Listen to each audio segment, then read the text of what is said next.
Hey, good evening. It's Rusty here again with the Stunthangar video hangouts, the Google video hangouts. And hey, Jack Snavely's already on here. Hey, can you read this? Yeah, now I can, now that I've started the show. So Jack's been waiting for us, and he's over on the YouTube chat box where a lot of you come in. But anyway, like I said, I'm Rusty. I'll be here, your host, until at least midnight, depending on how the conversation goes, and we'll hang out as long as we can. And if we got good conversation, I think we've probably hit our 2 o'clock record now, 2 o'clock a.m. Eastern Time, USA.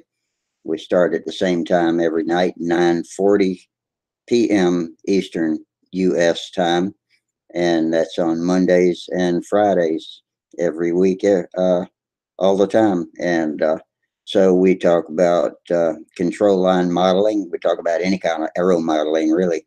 And we talk about anything you do with tools in your workshop that's fun to do. So and it's entertaining, and show and tell's the best part of it. So if you got something to show and talk about, then we love that. That's um, the highlight of the show when we got somebody that can show us something we've never seen before, or something interesting that we have seen before.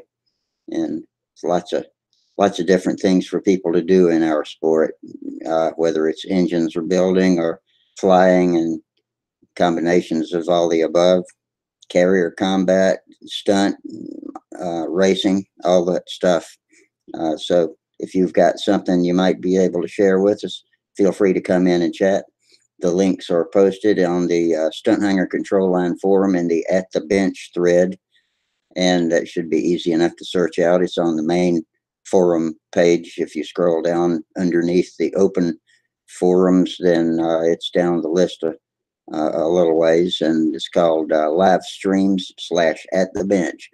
The link to come into the live video is there, and also the link to come into the YouTube chat page is there. Actually, the link to the YouTube video is there where you can watch live.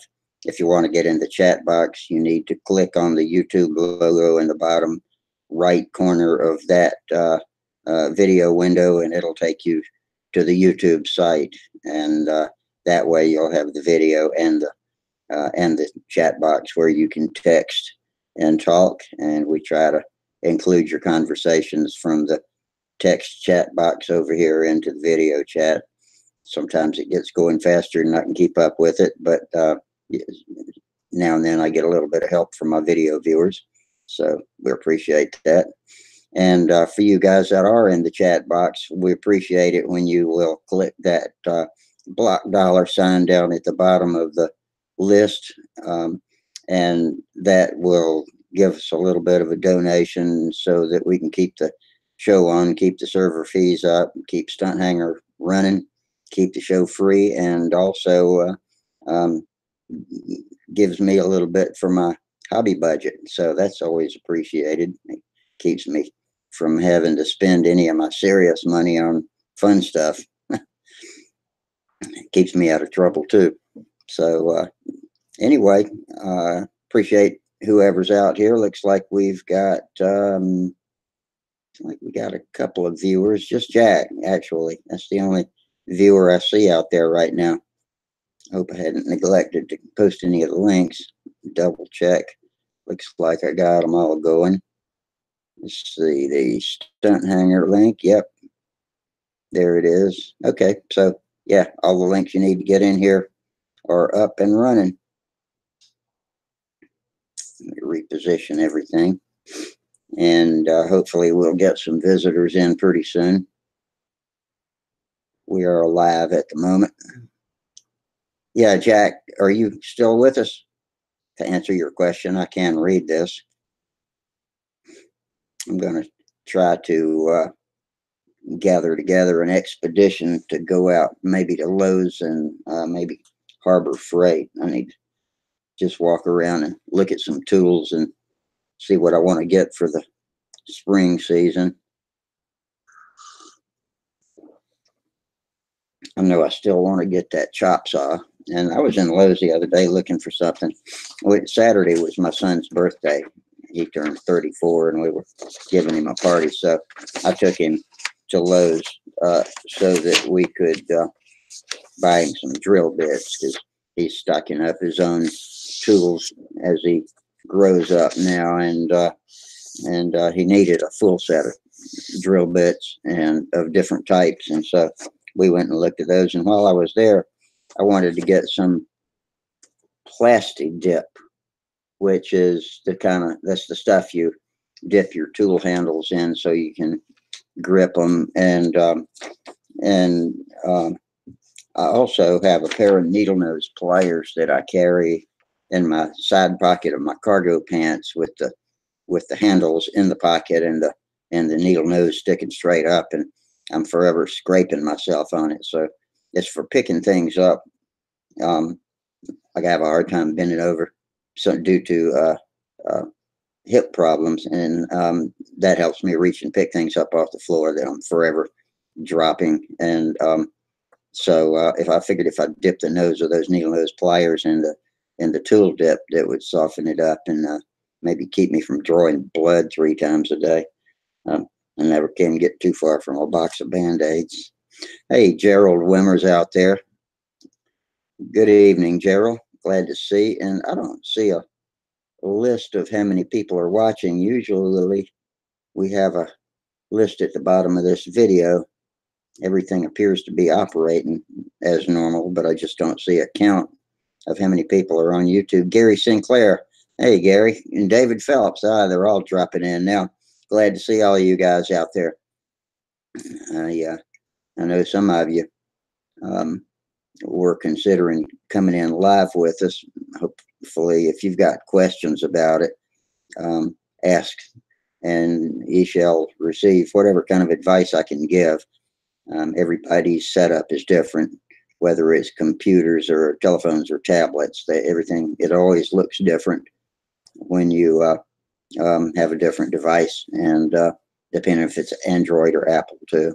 Hey, Greg Rodney. Oh, hey, Greg Rodney. He's my man. I got my latest project in the mail last week. You might remember my show and tell on my CNC Balsa Hyper Viper replica, superior reproduction of Cox's old plastic Hyper Viper model.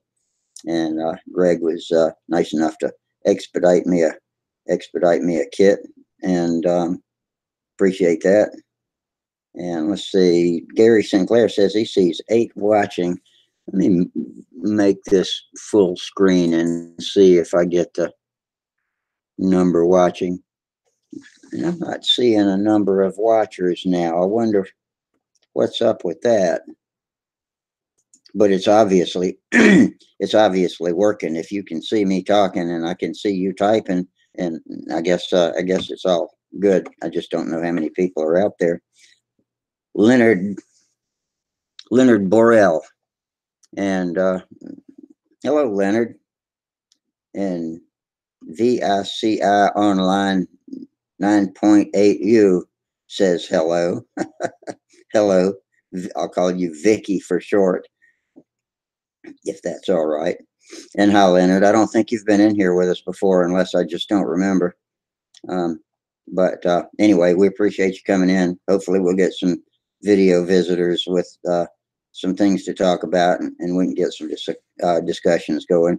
We've had a lot of talk lately about half-A precision aerobatics and setting up the little Norvell engines and Cox, but a lot of the Russian engines for bladders, so they can run on bladders and get a full runtime, and it makes it. This is for Brodak, who's holding a precision aerobatics contest for the first time this June. I mean, a half-A precision aerobatics for the first time this June. And, you know, they always have the regular Pampa events, but this year they're going to have a half-A, and I think that sounds like great fun. I wish I could be there, but I'm enjoying helping all these guys and listening to all these guys talk about getting their planes set up for aerobatics, which is something you don't hear a lot of when it comes to half-A. It looks like, I think that's Gerald coming in. Let me click you in, Gerald. Yeah, it is Gerald. Hang on just a second. And boom, you're live with me. Hey, Gerald, how are you? Oh, I don't have, oh, you got your mic muted.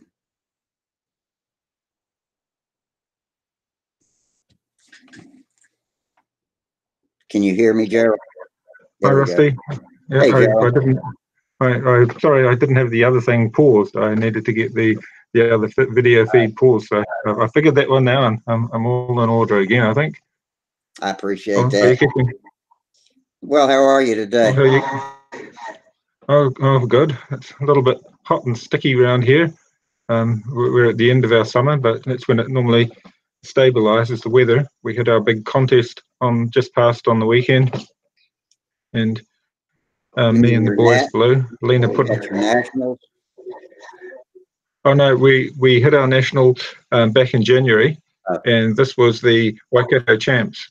So it was one of the contests we normally try to attend. The weather's normally quite nice. It was windy, very windy, and it was a consistent wind, and they had quite a turnout. But we didn't get along till a little late, and I couldn't quite fit the other bigger F2B model in the car. So I just thought I'll take my classic and the boys too. Ringmasters, and we all flew Ringmasters and flew in Classic. And we brought a whole lot of combat models, expecting them to fly combat, but that didn't happen. So we just flew Classic, and it worked well for me, but not so well for the boys. The boys both crashed out in the first round. Otto crashed doing his vertical 8. He did the loop up the top and then tried to do the outside down the bottom for some reason, and that was the end of his plane. That bottom has always been tricky for me on the vertical 8 too. I've pancaked it a couple of times. Actually, I pancaked it once in a contest doing that, and not sure what it is that throws me off with gauging my height as I come around on that bottom loop of the vertical 8.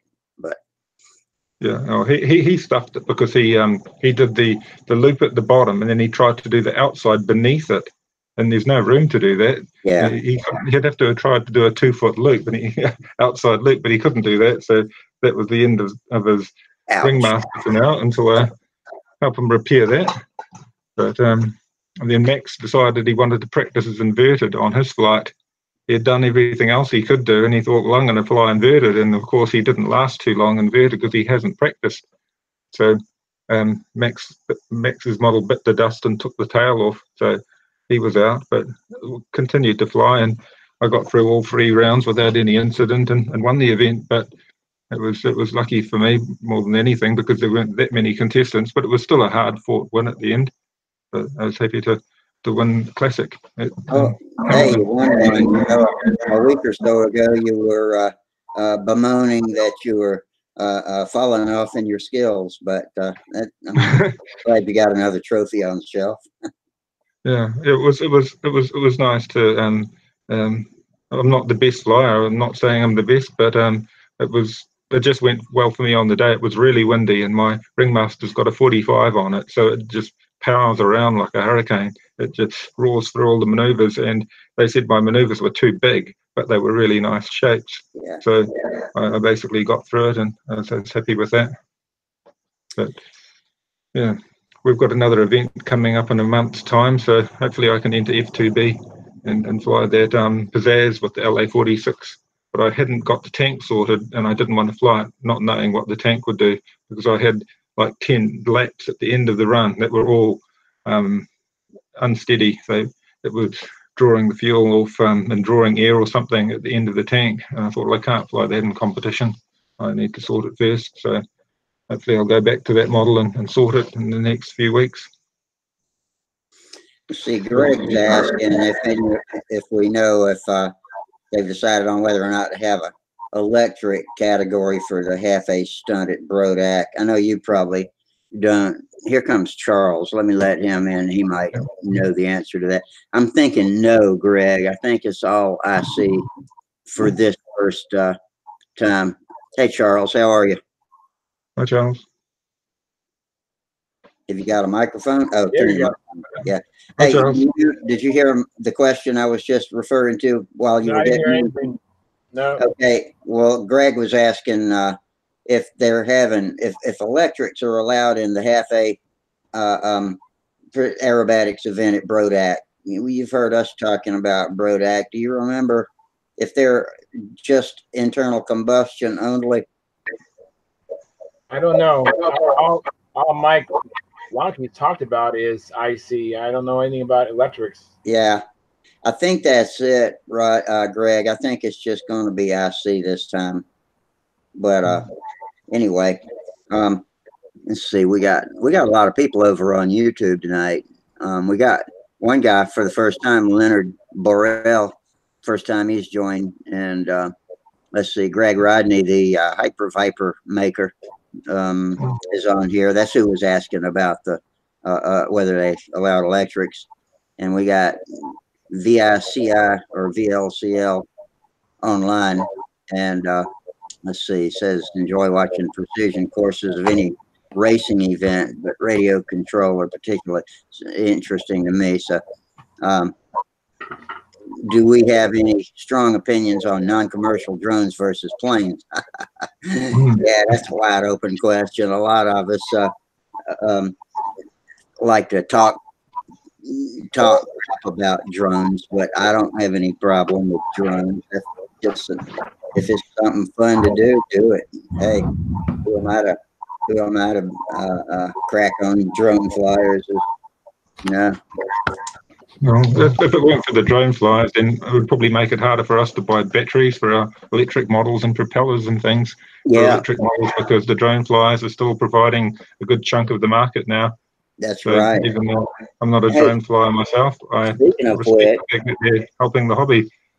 Speaking of which, I got my AMA card in the mail today, and look right there in the bottom, it's got a comeback picture. It's got a drone right there. It looks like a frog. Kind of looks like a dead frog, in the highway. But anyway, so they've added that to their staple list of sports. Oh, that's a neat card. Yeah, it looks a lot more exciting than our cards. Are just look like a credit card. Yeah, well, the membership card just looks like that. Oh, okay. But this is the sticker you can put on your car window or your flight box. They always have sent 2 of them, but this year they only sent 1 of them. They sent me 2 cards. Like I don't carry 2 wallets, but I guess I got a spare if I lose my wallet. But I want 2 stickers because I like to put one on the car always, and then I like to put one on something else, a toolbox or something like that. Yeah, I'll just take my expiration date. Mine doesn't expire till the end of this month. Yeah, mine expired January 31st, and so I renewed it a couple of weeks ago, and it just came today. They're kind of slow on that mailing thing, but they got it here. Yeah, I need to get going on mine because I need to compete. But I don't know. My first contest might not be until May. Maybe March if I go to BSC, but I don't think I'm going to go to BSC. Is that in California? No, that's in Arizona. Okay. I might not make it this year, but for sure the following year, God willing, I'll make it. I mean, that's one of the events I want to go to. It's kind of an iconic contest. And you're the Golden State are one of your favorites to go to, are they not? It is, absolutely. It's next to Brodax. I had the most fun at Golden State, and the conditions are, it's a really beautiful asphalt. It's a airport that hasn't really been put in use yet. It's part of a active airport, but this part that we compete on hasn't been used yet. So it's just hardly any trees around, and then the hotel is like literally less than 5 minutes away. That sounds like fun for now, but probably when that part of the airport goes active, y'all will have to find a new place to have the contest. Yeah, it's been working out. I thought it happened years ago, but fortunately, it's still going. And the way it's set up now, I like the hotel and I like the facilities, and then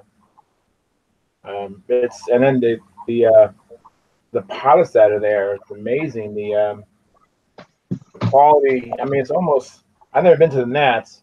Hopefully, I'll rectify that this year. But what I can see, you have it's like the Nats. You have just as good as planes, and all the best pilots are there, anyways.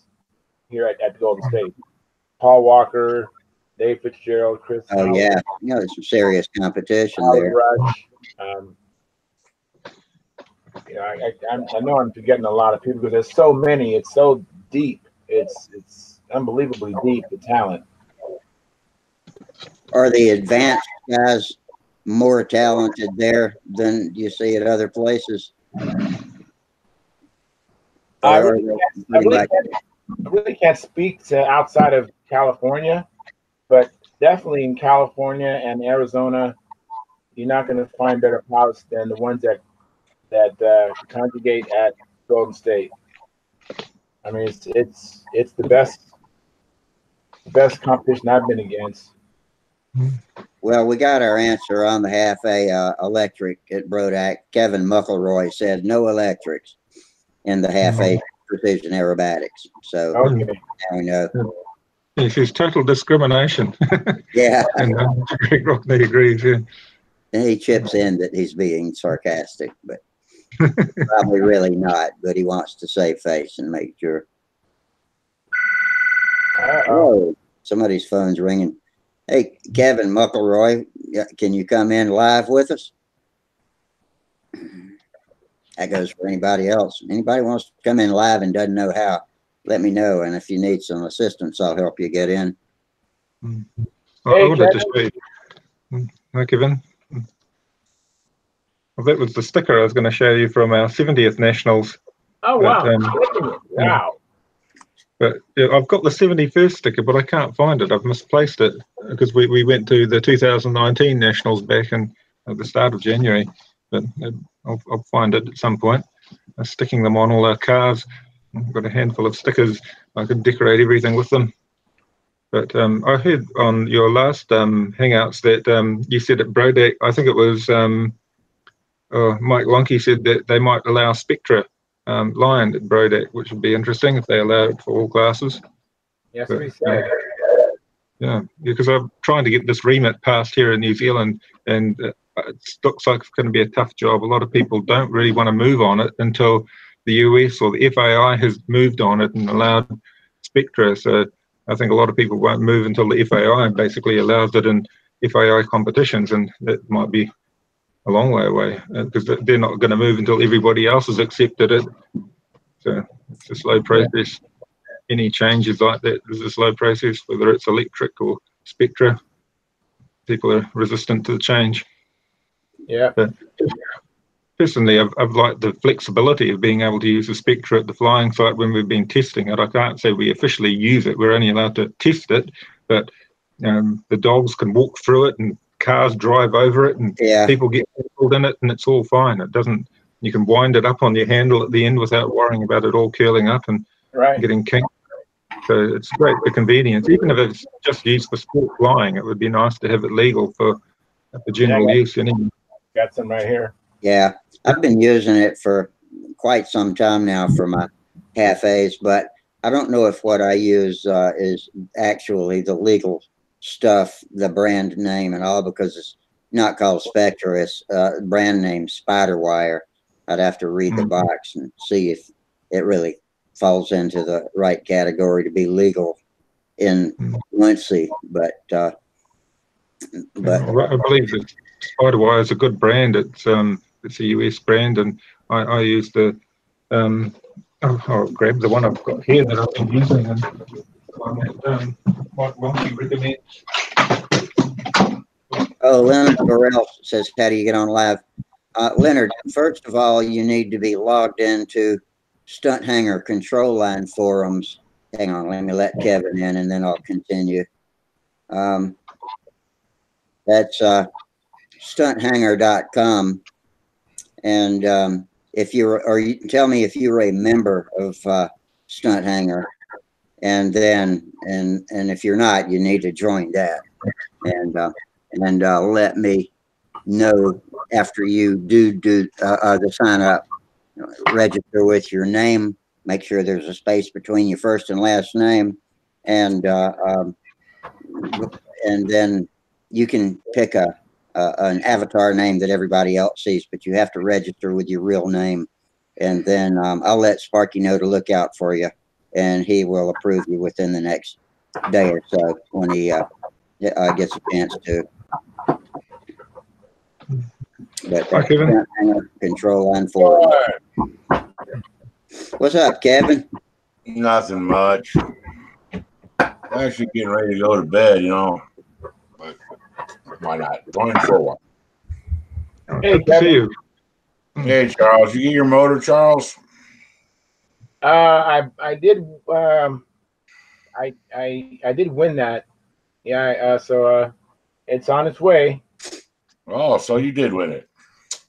All right. I decided that they're so rare, you know, and we're talking about a Stunthangar 36 Pro. Oh, This is a helicopter motor that the head's been machined and modified for airplane. Yeah. And so I'm looking forward to seeing it. And but I have I'm still looking out for another one. But you know, I emailed Randy Smith today, and I didn't understand that that the Aero Tiger has a different piston and sleeve in it. He used to get them from Nelson, and since Nelson stopped making them, he doesn't make any Aero Tigers anymore. I thought he just didn't have any Thunder Tigers, but it's not just a Thunder Tiger he needs. He needs a piston and sleeve from Nelson, which is unobtainium now. Yeah, it's a bummer. Yeah, there's so many motors that we can't get anymore now. But yeah, I know the Aero Tiger's sought after, like all of the like the PAs. It's just something that everybody's keen to get on. But yeah, I know that the Thunder Tiger 36, they're very rare now. You don't see them come up often. And yeah, you've got that, I saw a new Thunder Tiger last week. I think it went for, what did it go for? Like $130, I think, on eBay. I think it was $130, something like that. And I wasn't willing to spend that kind of money at that time. But yeah, they're getting rare. The Thunder Tigers are rare. I guess the Thunder Tiger is an ABC motor or ABN, and his Aero Tiger is an AAC motor. Yeah, so it'd be a little bit lighter. Yeah, yeah. I won a Magnum Pro, which is the one that's made in Taiwan, which I think is the same as the Thunder Tiger 36. So I was quite keen to try that on a smaller Thunder as well. But yeah, trying to get that style of motor now is just becoming exceedingly hard. That's why you buy an electric. Well, that's the thing. People are going electric. Yeah, it gets past all those problems, and with all those drone flyers out there helping us provide us with batteries and things, it seems logical that one pursues that. It's like I was looking at your the twin Cardinal, and you talked about the problems with the 225s on it, Charles, and that would be a magic conversion to electric, I'm sure. Yeah, it's actually a Pathfinder, twin Pathfinder. Right, and the gentleman who built that, Dave Sabon, he actually did build another twin, and it is electric. And Kevin has had a lot of time and experience with that plane. Yeah, we got that one dialed in now. Yeah. You know, he doesn't use those big brick batteries anymore. We got small batteries, lightened it up, and we're running them on separate controllers now. Yeah. He's getting his full lap times in plus more, and the batteries have plenty of charge left over. Yeah, so that might be the solution for this one too. But I'm going to try bladders. I think that's going to be something that's worth considering. A bladder what? I'm going to put 2 bladders on my twin. Oh yeah, yeah. I say put one motor in the middle and be done with it. That's what Paul Walker did that. Paul Walker had a giant bladder, didn't he? In his B-17. Yes. Yeah. I I've never spoken to Paul about that plane, but I've heard that was quite a engineering feat. And they used a lot of the resources that Boeing had. The wind tunnel, and all kinds of stuff to make that thing a reality. How big is that plane? Is it? It's the 4 engines, right? Yeah. It's a beauty. How big it is, I don't know. I've just seen it fly, and it looks like it's huge. Yeah. I think it was something like 80-inch. It was massive with 4 FP-15s, if I'm right. OSFP-15s. And yeah, there's 1 fuel tank in the fuselage. But I was just talking about the line before, the Spectre line, the type I'm using is that one. And it's made in America, and it says on the brand name. Back it up and hold it for. Back up a little bit. Yeah. Let's see the front again. There you go. Power Pro. What's that, fiction line? Okay. Yeah. Yeah, that's the 65-pound. That one's a good all-round one for most models, I have to say. The 100-pound's quite heavy and quite draggy compared to that. Yeah. That one's the nicer one. It says 25% thinner than other 60-pound line, and the 65-pound would take you up to most 60-size models, I believe. So, yeah, no doubt. Even on the half-A's, I use much heavier line. I use 30-pound tests on the half-A's, and mainly because it's easier to handle, and it's pretty draggy. If I was to enter it competitively like at Brodak, if they fly Spectre, then I would probably go with the lighter stuff just for less drag. But for just dicking around in the field, I like the 30-pound test. It's easy. Yeah, it's easier to try. For ages. Here comes Mike Linsky too. Hang on and let me let Mike in. Hang on, Mike. I'll be right there. There. Yeah. Well, I broke down and bought 2 more kits today. There we go. Howdy, Mike. Hey, Gerald, I want to add to your Spectre line comment. You're saying you're using the 65. That would not be legal here in the States for combat because you're familiar with the AMA stuff. It still has to meet the line diameter requirement. So the 100-pound is 18. That's why we're using 100-pound. And then for sport flying, they've got a list in there based on weight in ounces of the model. Yeah. So, but and I don't know if they ever get it written into competition, if they're going to require 100-pound because it's the nominal 18. You know what I'm saying? Yeah. That 100 would replace 18 and so on and so forth and so on. Yeah, 100's a lot draggier though. That's the problem. It is, but there's a new Spectre line from Power Pro called Max Quattro. Yeah. And it's 25% thinner. So the pound is really like the 70-pound, or the 65-pound. It's a lot less draggier, but it's the same strength. Yeah. That's all for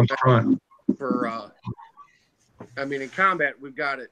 It's legal, so we got to use the 100-pound for speed limit and the 40-pound for half A because it still has to meet the line diameter requirement. When they write it in for stunt, who knows what they're going to do? 65 is certainly more than adequate, I would say, on models up to 55 ounces or so, 50 ounces or so. I don't know if you find it on a 60 size model. Yeah, I've done it, and I've sort of pushed the limits, I suppose. But when you do the line pull test, I find the line connectors normally go before the line goes, and the other factor, when you get to a really heavy model, then you start to notice more stretch. That's the other difference. Yeah, so they just need to get rid of the line diameter requirement and just say if it passes a pull test, you're good. Yeah. Yeah, that's what Bob Hunt said that time. He said if they just went by a pull test, that would satisfy our needs better. Right. And just real quick, Rusty, to touch back on the Brodax half A thing. I know you already know there is no electrics.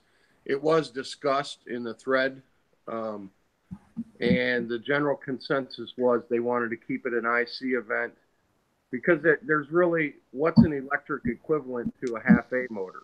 You know, where do you draw the line at how many kilovolts is a half A motor versus it being an 09 or a 15 or a 10? You know what I mean? People just thought it would be an unfair advantage with the electric, because that's part of half A's, is getting them damn things to run right. It sure is, yeah. So they wanted to keep it a purist event. You know, if they wanted to do another event, half A electric, but they shouldn't run head to head, I don't think, in half A. No, it wouldn't be fair. You couldn't. Yeah. But if they, you know, if people want to build half A stunt stuff and have a meet, knock your socks off. But I think this first one, they just wanted to keep it IC. You know, that makes sense. Sure, that will open for further debate down the road. You know, this is the first time they're having this event there, so they just wanted to keep it pure. Because guys the vast majority of people who have flown half A only have flown IC anyway. So, well, there's already guys asking somebody asked if they could use 2049s, and somebody said no because you'd be over the displacement, but you could use 2020s. If you use 2020s or 2010s, you'd still be under the displacement because 061 is the max for the contest. Yeah. I think it would be awesome if somebody built something with 2010s on it or 2020s, you know. A twin would be excellent. That would be very hard to get 220 sorted out. That would be very challenging, I imagine. Yeah. I'd like to see somebody do it, though. Yeah. Not me. I'm not it. Not it. Did they have a half A electric combat event? I don't know if it's. I've read about that sort of thing before. Is that being held at Brodak, a separate half A combat event for electric? No. I mean, Brodak has the electric Gladiator, but there's no half A electric combat event that I know of. Because I'll tell you what, that motor that comes on that Brodak Gladiator is not a half A motor, man. There's no. I mean, I'm pulling that electric stunt plane that I built for Sam with a 48-inch wingspan. I'm pulling that thing with it. It's a powerful motor. Powerful motor. Now there is a new electric Warbird combat that they're doing. These guys out in Texas, Lester Horry has started this air-to-air combat. It's basically a speed limit combat event, but you get extra points for building a Warbird-looking airplane, and they're running electric motors on that. They just kicked it off recently, and I think their first event actually got weathered out back in December or early January. But I think there's another one coming up here in a couple weeks, and that's going to be down in I think it's in Lubbock, Texas, is where it's at. But that's all over the MACA page, Gerald. If you're on the MACA Facebook page, it's on there. I'll have a good look. But yeah, I know that they were using the Brodak profile scales, weren't they? The scale, the smaller scale models that Brodak made, and they're like a 35 or something model. Well, no, the everything I've seen, guys are building electric foamies. Oh, yeah. I've seen a couple of Rare Bears, some Mustangs, and Bobby Mears built a Stuka, a gull wing Stuka, and Rod Christie built a gull wing Corsair as well. Wow. So you just Google, or not Google, but if you get on the MACA page, type in, it's on there. Lester Horry is the guy that's running it, and he's got several posts. It's called air-to-air combat is what they're called. And they're not excluding IC engines in that. It's just that most guys are going electric with it because they're building electric Warbird foamies. But you can fly that with a flight streak with the 35 on it. It doesn't matter. It's meant to be an entry-level event, you know. Flight streaks and ringmasters are certainly welcome. And the way they do the points is, you know, if you've got a flight streak, you don't get extra points. But if you got it in a Warbird paint scheme, you get 100 points. If you got a Sterling Mustang, with an IC engine, that doesn't matter. But if you got it in the Warbird paint, that's extra points. You know, the realer it looks, the more points you get. But they're not making a distinction between IC and electric. It just seems like most of the guys are running electric power plants. Yeah, it's quite a rapid change, isn't it? We're just seeing, I suppose, a lot of the newer guys. They're trying to get away from the traditional F2D type airplanes for speed limit. Yeah. You know, they've created this other event. And since it's called air-to-air combat, they want to encourage people to build warbirds. That's the whole. That's what they're pushing for. They want it to be a warbird combat event, but not to the exclusion that a guy with a flight streak or a ringmaster can't get in there and mix it up with them. They want to encourage new people. Yeah, oh, it's neat. I suppose the Graffiti Combat encouraged people to build nice models that were built in a period way. They're just encouraging them to build scale models. So, yeah, it makes it more interesting for spectators, I'm sure, as well, to see something that looks like a plane. Yeah. Yeah, with my two boys, we flew it. I was telling Rusty before, I don't know if you heard about it, we flew classic stunt at the Waikato Champs, and the two boys bombed out. they bombed out, but we had no backup models that they could have flown in classic, and I was thinking maybe I'll dig out that Sterling Yak 9 kit and I'll get them to build a couple of those, or just duplicate them like I duplicated the Ringmaster, and that way they'll have a model that could fly in either classic or they could fly it in profile scale. And that's why I'm just getting them some more models, but at the same time we need more combat models they can practice their maneuvers on, because with both of them it was purely pilot error from lack of practice and lack of familiarity. Otto's quite good at most of his stuff, but trying to do a vertical the wrong way round, that stuffed him. And then with Max trying to practice his inverted at the contest, that stuffed him as well. I just said, fly the maneuvers that you know. But yeah, it gets to be costly on aircraft and costly on my time to repair them if they don't lend a hand. Yeah, get them building.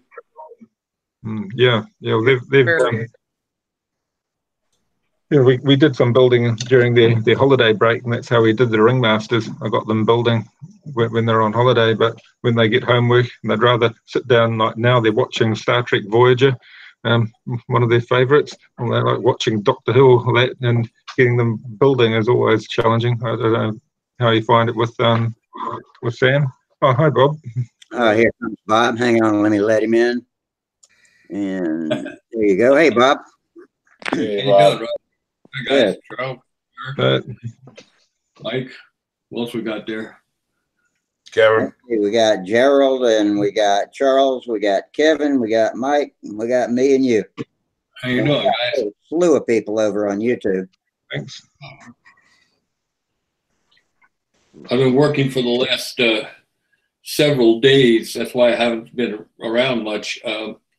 At doing all the photo placements in my Genesis story. It's now 86,000 words long, and it's going to be someplace over 300 photos and several hundred pages long, covering 50 years, you know. Excellent. I'm sure they'll sell like hot potatoes. They'll do really well. There'll be every stunt flyer wanting a copy. To all 7 stunt flyers who still exist, you know. Yeah, let's see. 1, 2, 3, 4, 5, 6. Yeah, you're almost right, Bob. Hey, did anybody happen to catch the 1978 Nats video that was posted up on Stunthangar? Did anybody watch that thing? No. I watched part of it. Lenny Shorts and Son put that up. Yeah, were you there, Bob? No, I was in. I happened to be on a little trip over to England at that point in time. Okay, there was a few guys, you know, that I recognized their names, and then several I'm assuming they've either retired or maybe even passed on that were in that video. Yeah. We were over in Woodville at that time with Les and Bob Gieske and Al Raby and I were in England. Okay. Well, if any of you guys haven't watched it yet, I mean, it's 24 minutes long, but it's really cool to see what the pinnacle of stunt was in 1978. That was a lot of film shot there too, and it looked like it was shot actually on film. It wasn't VHS or anything like that. It looked like it was shot on film and then had to be developed and transferred. Lenny Shorts has a lot of film. The years he was assistant event director or event director, and his son, who's into doing music and videos, put all that together. Yeah, that was really cool. I'm glad he took the time to do that. I enjoyed watching it. Yeah. Does anybody know who won that nationals and stuff? I don't remember the guy's name because they had advanced and expert up there, or open. They had advanced and. Well, they didn't have advanced back then. I saw an advanced scoreboard. There was 2 different scoreboards, and one of them was advanced. Yeah, okay. I guess it wasn't 78. But in 76 they didn't have it, so I guess it was 77 or 78 that started. Because the advanced scoreboard only had like 4 names on it, and then the open class had, I think it was maybe 6 or 7 names on it. But yeah, there were definitely 2 different scoreboards. One said advanced, one said open. Bob Whiteley won that with his Miss Kel, the tricycle gear variant of the Miss Kel. Bob Whiteley. Billy Werwich was second with the Juno. I don't know who took third that year. Probably Win Paul or something like that. What was the deal with all the landing gear being cocked in like that? This looks cool. It just looks cool. Okay.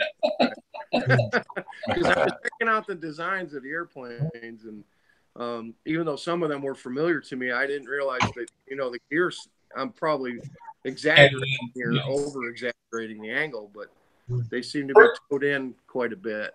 First time I saw that was on Bob Gialdini's Olympic Mark III at the 61 Nationals, and I just fell in love with that look. Okay. That's the way my Magnum gear was, too. I don't know if that's how the kit was, but it looked like that. Gives it a kind of a muscular look, gives it an aggressive look. I like it. Yeah, I'll tell you what, there was some Gerald got to go. Oh no, I'm just saying hi to Al. Al's just joined us. Hey Al. Bob, the fashion back then was pretty unique too. I saw a lot of jumpsuits in there, a lot of shorts and knee-high socks. Yeah, shorts and knee-high socks. That was a big thing. Yeah. And there was a couple guys had jumpsuits on, real jumpsuits. Yeah. With the silver belt buckle clasp around the waist. Al Raby used to fly in a jumpsuit back then. Okay. Yeah. So you're talking about that from the video from '78? Yeah. Okay. Yeah. Did you watch it? Yes, I saw that today also. Yeah, it was pretty cool. Look for it. Sounds neat. Yeah. So, Bob, you don't think Wendy took 5th place at the 78 Nats? What's that? Don't you think Wendy took 5th place? Probably took 5th place at every other nationals that have ever been held, His name wasn't on the board. His name wasn't on the board. Okay. But I noticed everybody had handles, that were like this. Everybody's handles were like about that big. Yeah. Flying. Actually, Charles, Wendy didn't come on the scene again until 1980. He stopped flying back in the 60s and then didn't fly again until 1980 at the National. Okay. We went together to that National. So. Yeah, I was amazed. And another thing I noticed, too, everybody that took off, really, they crotched. They were like really... Wadded down. Yeah. Yeah. Everybody was like really bending down for like 3/4 of the lap going around. Yeah. So they stood up. The key to that is to get the lines down low enough that when the airplane starts to break ground, the inside wheel doesn't come off the ground first. The outside wheel tracks along because of the angle of the lines from the pilot. So if you get down lower, you get it to break off even, Mm-hmm. Okay, that's what they were after. Yeah. Did they mark you up for that? I don't know. I've never done that. I never scratched that. Okay. So, and I never noticed that I got lower than average takeoff scores. So I don't think so. Yeah, I didn't know.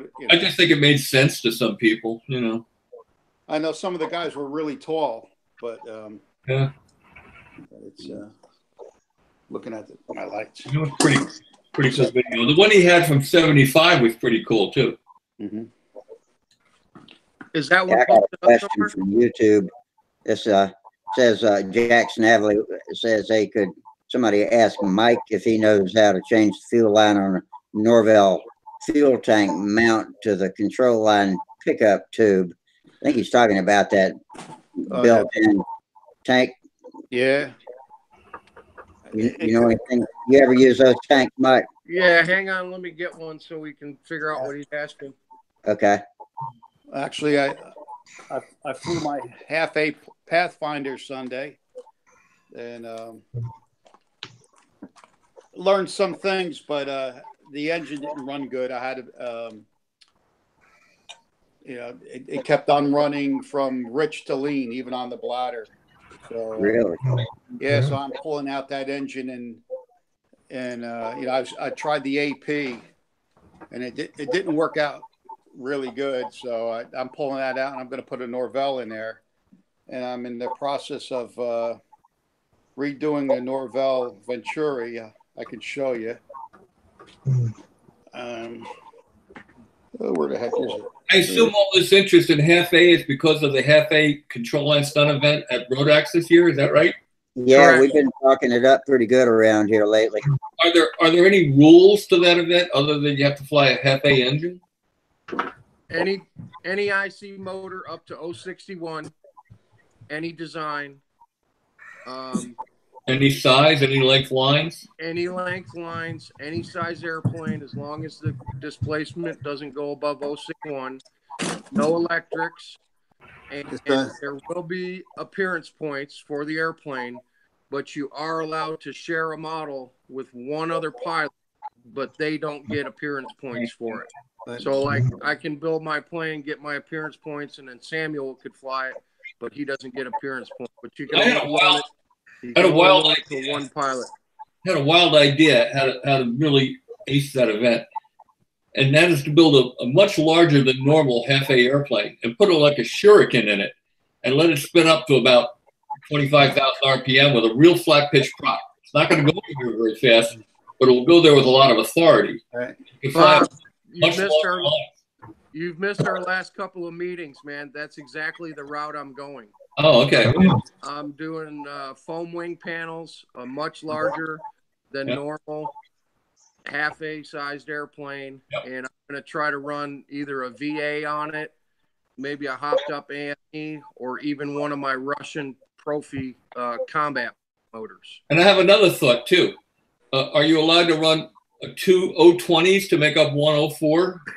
Well, somebody has thrown that out because somebody asked, can you run two 049s? And they said no, but then somebody else asked, is two 020s legal? And nobody has answered back on that yet. Because two 020s puts out a lot more thrust than one 049. Yeah. Looks like Al's got a needle valve or Venturi to show us. Yeah, okay. Yeah, I'm on my iPad, so I'm trying. But yeah, this is my modified Norvell needle valve. I changed the spray bar in it, and you can see I got JB Weld with a piece of brass tubing in it for the Venturi. Yep. So that's what I'm choking it down so I can a starting point. But you're going to drill that open though. What's that? You'll drill that open? Yeah, somewhat. I'm going to start with that size, the 332nd, and then that's a stock size, and then I could drill it open from there. The spray bar runs right behind it. Yeah. What needle and Venturi needle and spray bar is in there? That's for it's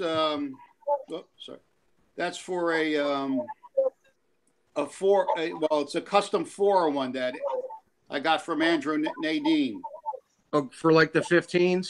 Right, but I had to use washers. I had to drill out. It's a 156, but it was too long, so you can see I pushed it. You see the washers? Yeah. I drilled out number 6 washers to shim it, to get the hole centered. So you could Yep. I got you. Yeah, I can show. You know, so, but that's what I'm starting with. I ran the AP and I wasn't happy, you know, with it. So, you know, that was the one I showed you guys last week, but it was, you know, it didn't run well. It's, you know, halfway through it went over lean. I was getting too much like, you know, false pressure on the bladder tube, you know. I could show you. I think I could show you. I think I got a spray bar. I could show you.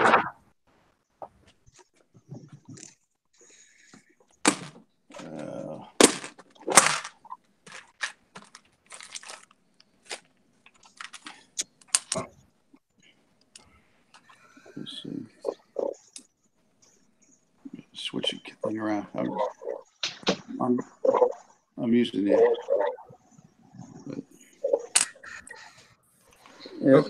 Yeah, that's what I'm using, Mike.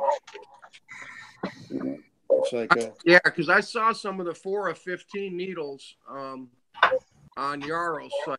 I thought, you know what, those might be usable in the VAs and AMEs that I have. Yeah. So I took out the, you know, I mean this is for a Fox, but it's set up like that with the spray bar in the back. Yeah, you know, that's how that's how the Norvell is. But this is something for a Fox, right? And, I mean, that's a racing Venturi. So anyway, sorry. All right. What was the question on the tank, Rusty? The Norvell tank was how to change that fuel line, how to replace that fuel line, the pickup tank mount to the control line pickup tube. Well, it's already set up for control line. It's already on the outboard side, and it goes to the center in the back. I guess I don't understand the question. Jack Snavely, does that answer your question, or do you? You got the pickup is here on the right side. There's a fill tube here, and then they have a little plunger on them to let the air out of the tank when you're filling them. And this one goes to muffler pressure. Okay, that one goes over to muffler pressure. And there's actually on the Aeromaniacs website, they tell you how to convert this to a uniflow tank. Instead of you run a new piece of brass tubing in here for the muffler pressure, and you can see that one just goes straight down right in the front of the tank is where that muffler pressure line goes. But you can bend a new piece of tubing and get it all the way back here next to the pickup line to make a uniflow tank. I think Bill Osborne or Herman Lee posted that tip on the Aeromaniacs website. But I mean, these big tanks are already set up for control line. That's where the pickup is. So I'm not quite sure I understand the question. Yeah. Well, is it set up to run upright though, or does he want to side mount the motor or something? Is it the orientation of the pickup that he's worried about? Well, I gotta. Does it come with a spare pickup tube? I'm looking because my one Norvell box, my Norvell, it has an extra tube with it. Maybe that's what he's talking about. Oh, okay. Mine never. They just because like this. Because I can. I mean, in that brass tubing, that's just a press fit in there. You can pull those right out. Because I've never pulled a pickup tube out, but I've pulled out the vent tubes and built some overflow uniflow tanks with them. Is that what he's talking about? Because this one came with an extra tube. You know, you could see it there. You know, I took the engine off the tank, but that's you got to be careful with these tanks too. They leak in the back. Oh yeah, like crazy, man. They leak, and then you can't get an engine run. But I was blowing the mufflers. I was blowing on the bladder, and I was when I was revving the engine, I blew the caps off the muffler. I had a JB weld them back together. I blew 2 mufflers apart. Yeah, Jack Snively says they come with the control line tube too, to replace the free flight tube. So I presume that's what Al was talking about. Oh, okay. I wasn't aware they came with another tube. I always, because every one I ever bought was a control line version.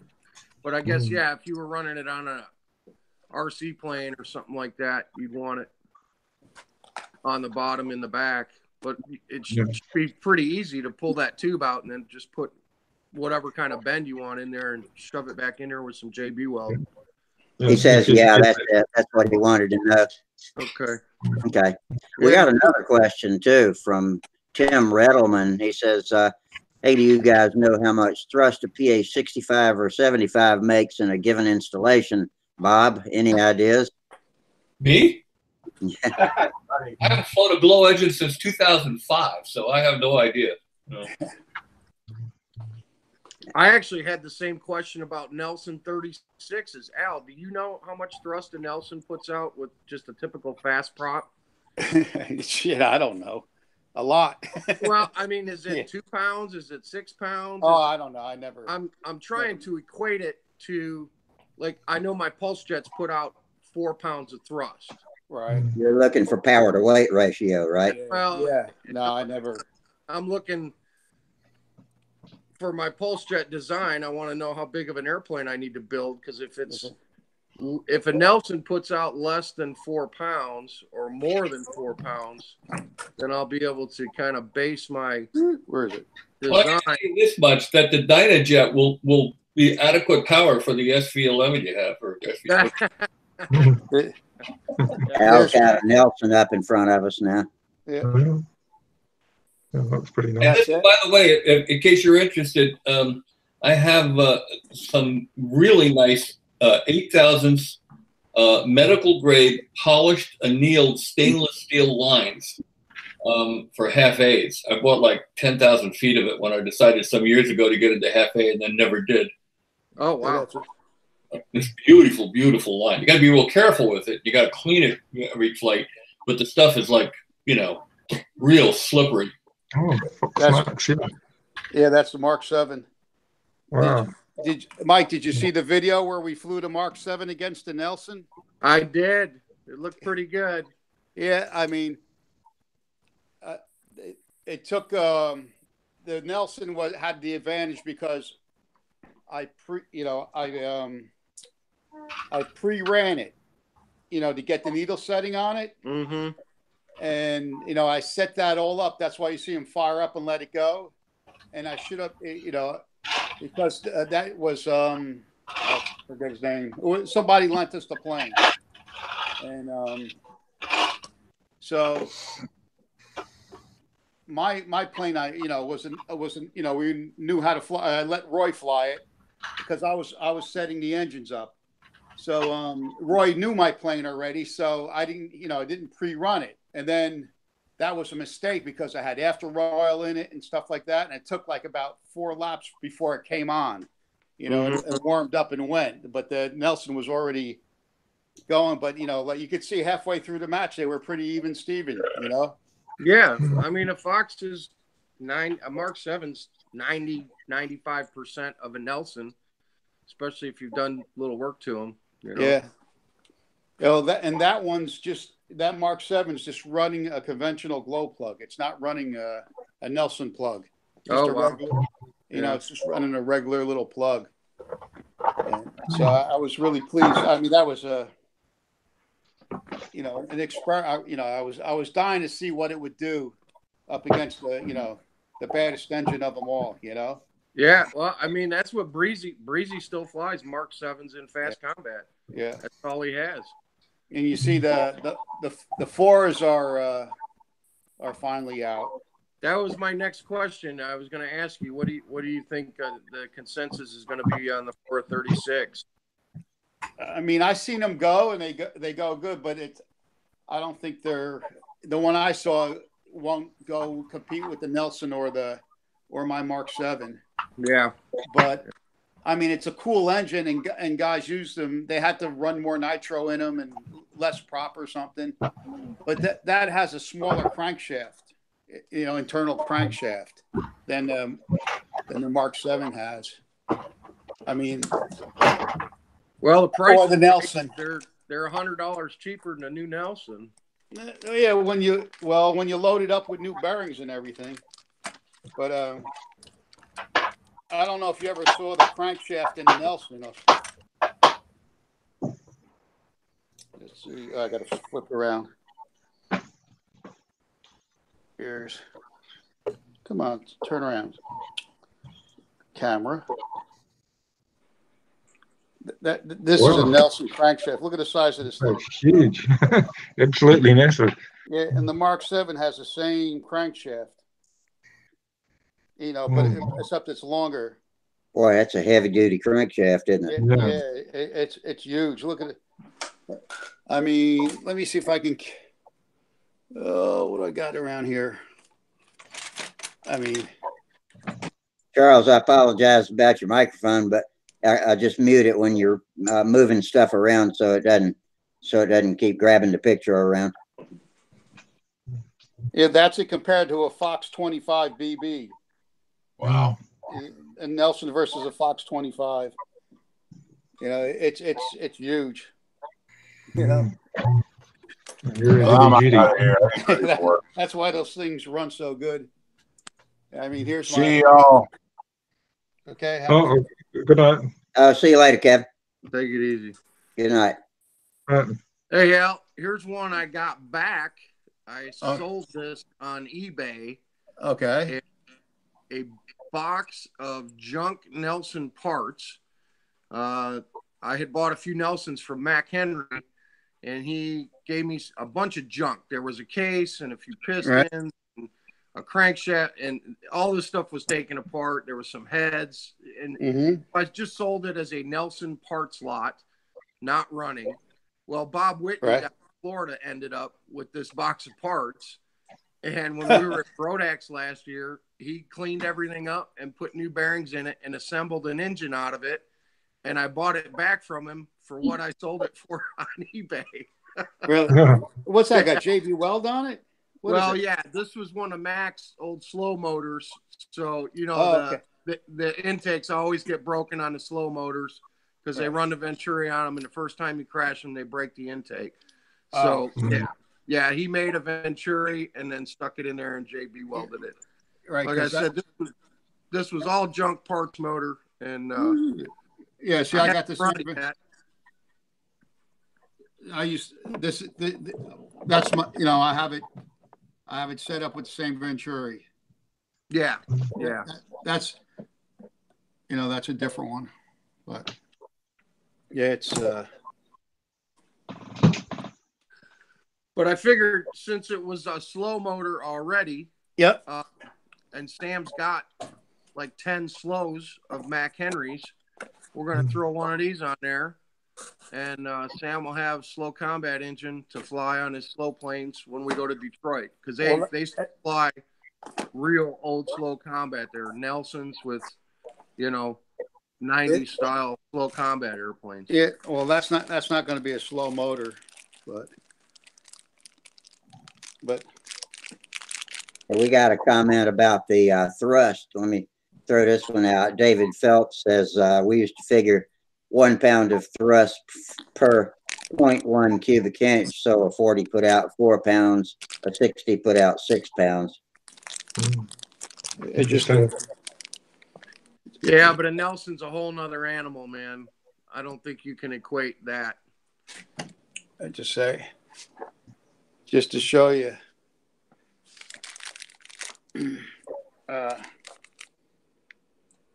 The Mark 7 crankshaft is on the right in the bag, and the Nelson's on the left. You can see the same diameter. Takes the same exact bearings. It's that's interesting. So, you know, it's basically, you know, so it's so always, I never really saw any of them go until, you know, it was like an old wise tale, you know. And so well, they don't come up on eBay. I've really ever seen any of the Fox, the later combat motors, the Mark 6 or 7, but I suppose there aren't many out there. Yeah, there's not. I got a couple Mark 6s. I mean, the Mark 6s, I blew them up like crazy. Like, I kept on blowing the crankshafts out of them. You know, where does the crankshaft usually break? Well, for the pin, I was knocking the pins off the back of them, off of the back of the counterweight. It seems to be a common failure point of a lot of engines. It takes the pin out of that counterweight. Yeah. I know the little Cox engines, if you spin them too fast, they'll break the splined nose off. Right. Yeah, I've had that happen too. Yeah. All right, I got a question for Bob. I'm going to go back to the half-A thing again. Since Bob locked onto my idea of building a larger than normal plane. Oh, yeah, it looks nice. High-performance motor on it. So, Bob, I've got these panels, these cores from Phil, and these are half-A combat cores. This set just happened to not be cut down, so they're actually 24 inches each panel. Yeah. So that's a 48-inch wingspan. Yeah. But I have several. I've got like 9 sets of these. It's got a about a 9.5-inch root, and I can cut the tip, you know, wherever I wanted. Why? Well, do you think that was my question? 48 inches. I think that's an awful lot to expect on a half-A motor, don't you? There's a guy named Rich Porter. Anybody remember Rich Porter? He used to fly airplanes. I think they were 48-inch or 45-inch wingspan airplanes on half-A's on 60-foot line. Did he really? Yeah. Wow. Okay. Back in the early 70s, mid 70s. But I'm thinking, I don't know what the power is of those Norvells or the engines you're using, but I was thinking about that Shuriken that Fred Baldwin produced. Well, that's nowhere near the power of a Profi or a Flora or a Cyclone. Yeah, the Shuriken. I mean, that was big in its heyday, but that can't compete with any of the new stuff. Yeah, what else? Saying the new stuff is more powerful, Bob. If the new stuff is more powerful, why don't you just find out, you know, try one of those airplanes, take it out and fly it, see if you have to cut the wings down, cut it down at the field, take a test bed out, fly it and see if it works. Okay. The only thing I'm worried about is if I do a conventional design like this one, I just did a simple balsa profile fuselage. Yeah, test bed. But I was worried about weight. And it being tail heavy, because those half-A motors don't weigh anything. They're so light. Build a real light built-up wing version of it. Well, I was thinking of just using a arrow shaft, carbon fiber arrow shaft boom, and not even have a fuselage. And I could still stick a rudder on it and stick an elevator on it, and just not have a fuselage at all. Well, for a test bed, that would be perfect. And I could make that adjustable too, because you can splice. I could cut that and just put a dowel in it and move it in and out if I needed to. I think that's brilliant. Yeah, good idea. But you think go with the full 4 panel?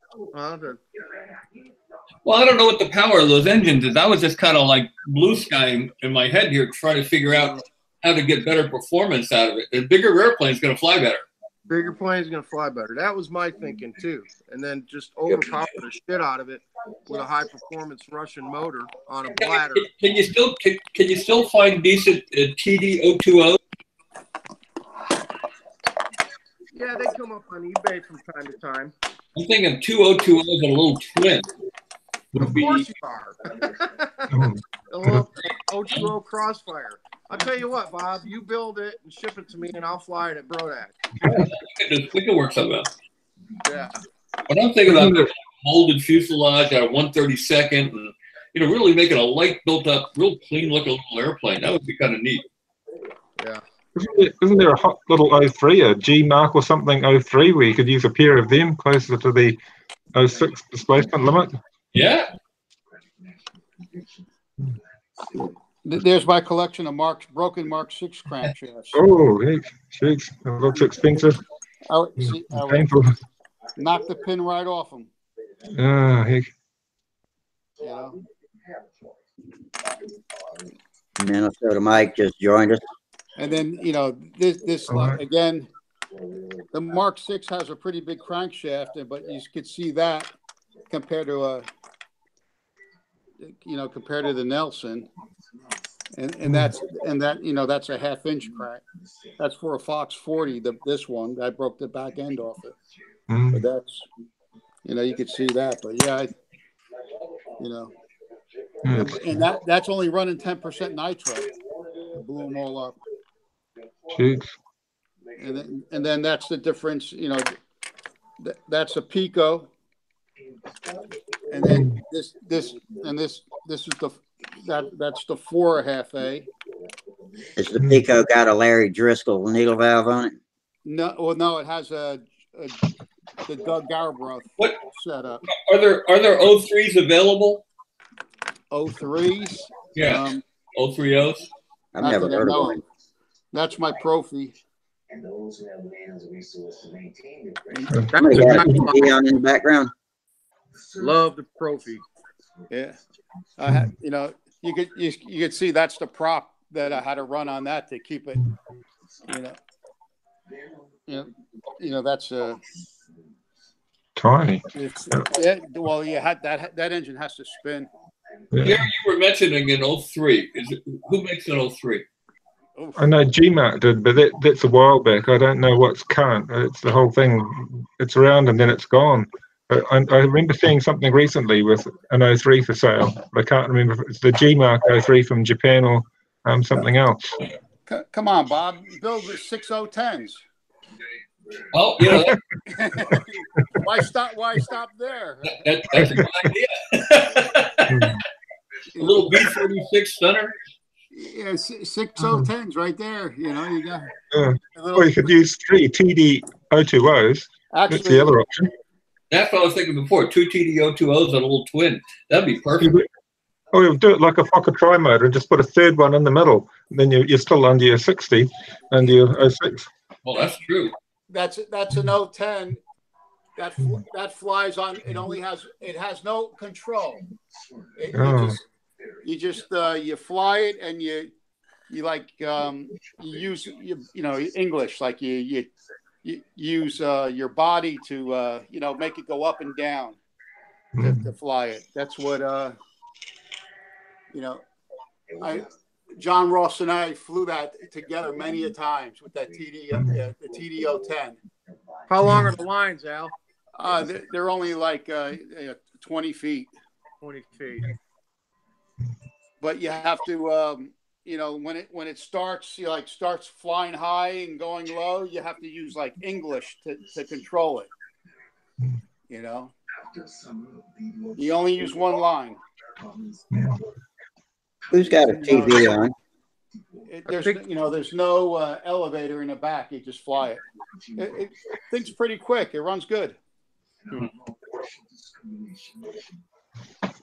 Well, no TV on here. The TV's on in the other room, but I can't hear it at all. TV here. And then, hey Steve, I got my lightning bolt running, fabulous, fantastic. I mean, I flew it Sunday, and this thing runs amazing. Oh. Tom Luciano was with me. The thing, 4 strokes, beautiful, and then breaks into a 2, and it runs fantastic. You couldn't ask for it to run any better. Mm. There wasn't one of them at the swap meet this weekend. There was a 29, but that wasn't even a Lightning. Yeah, no, it has to be a Lightning, but yeah. This thing was running amazing. I mean, it was like, the guys were shocked. What's that? I should look for Lightnings. I got a swap meet coming up in 2 weeks. Well, the trick is like I was telling Steve, I took the lap piston out and I put a ring piston in it. Series 21. Yeah, you know, right. I put the piston in it because the lightning bolt comes with a fenced liner in it. You know, where then I took a brake hone and I honed the cylinder, and I fit the, you know, the piston and ring in it, and it turned it into an amazing engine. Was there any good? What's that? Any good stuff there, Steve? What's that? Was there any good finds at the swap meet? In RC there was some stuff, but nothing. Well, John Paris had, you know, he had a Mark V there and some Fox 35s. There was a CS 49, but it was rear exhaust. I was going to try that on an 049, but I really didn't want to mess with a rear exhaust. Yeah, you got to mount them upright, otherwise you'll melt the leading edge of your wing, or you got to put a deflector on there. Beer can is what I used on the VAs. Cut up a beer can and fold it over the leading edge. But I could have got it for, the guy only wanted $50 for it. For a CS, you could have bought it and resold it on eBay for $100, man. Yeah, at least. Yeah, because, well, a friend of mine bought it actually, and he wants it for free flight. Well, that's what my brother uses in speed on his half day. Yeah. She let her on then anyway. They go pretty good. I don't know where they were made. If it was made in Russia or China or whatever. No, it just doesn't matter because they won't be back till next Tuesday anyway. So no great rush. So. Come on, but yeah, there wasn't very many tables there, and you know, it's like friends from here. It was a 2-hour drive for us to get there, and you know, a buddy of mine from here, he's like, "Yeah, we're all dying out. Nobody's here anymore." But yeah, I didn't realize Dave Patrick. I don't know. You remember him, Bob, from Flying Pattern? Sure. He died. Oh wow. Yeah, you know, he designed all them Goldberg kits and stuff when he worked for Goldberg there. But yeah, they had stuff for sale there from his estate. But nobody really knew when he died or. But he was about my age, I think.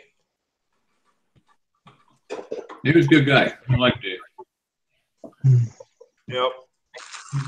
They said Dave on Linsway, he moved to Florida now. So he's down there. I get emails from him every now and then. Oh, do you? He's got some interesting control on. Oh, no kidding. Yeah, they all started, you know, that's what I was talking to the guys that had the stuff there, you know, and they were saying something about some control line stuff, and I'm like, most all the old time pattern flyers started out flying control line. Yeah. Dave Shadell, you know, because he was a speed guy, but he flew control line. Yeah, I mean, I got from the early 50s, 40 somewhere in 40. The car's a 49, but I don't know if the guy had a brand new car or not. But one that he flew in the Tournament of Champions in pattern and stuff. But he had a twin.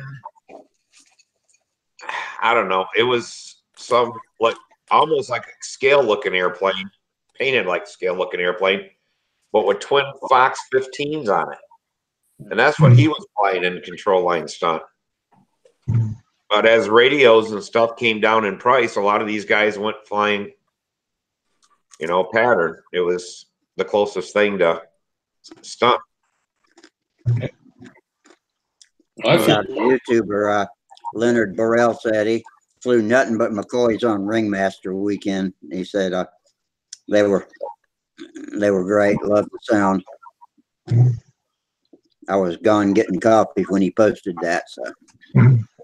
Oh, and Jack Snavely was saying that 030 is a half a cc and it's common on the compression and ignition British job. And I think the AME 030 is a common one that comes to mind, but 2 diesels on a twin. Oh no, I wouldn't want to try it. It'd be too hard.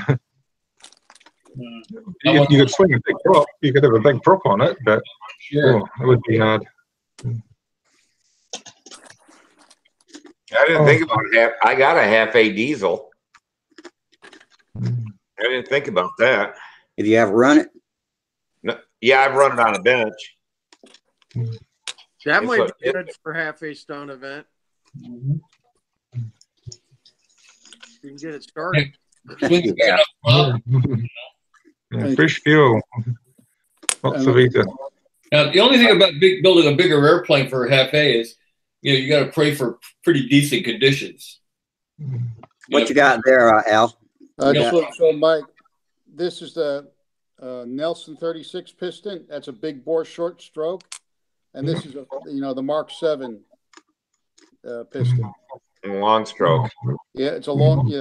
Well, it's and that's look at the size. Look at the size of the piston, and of course this piston's dead, but it's much bigger.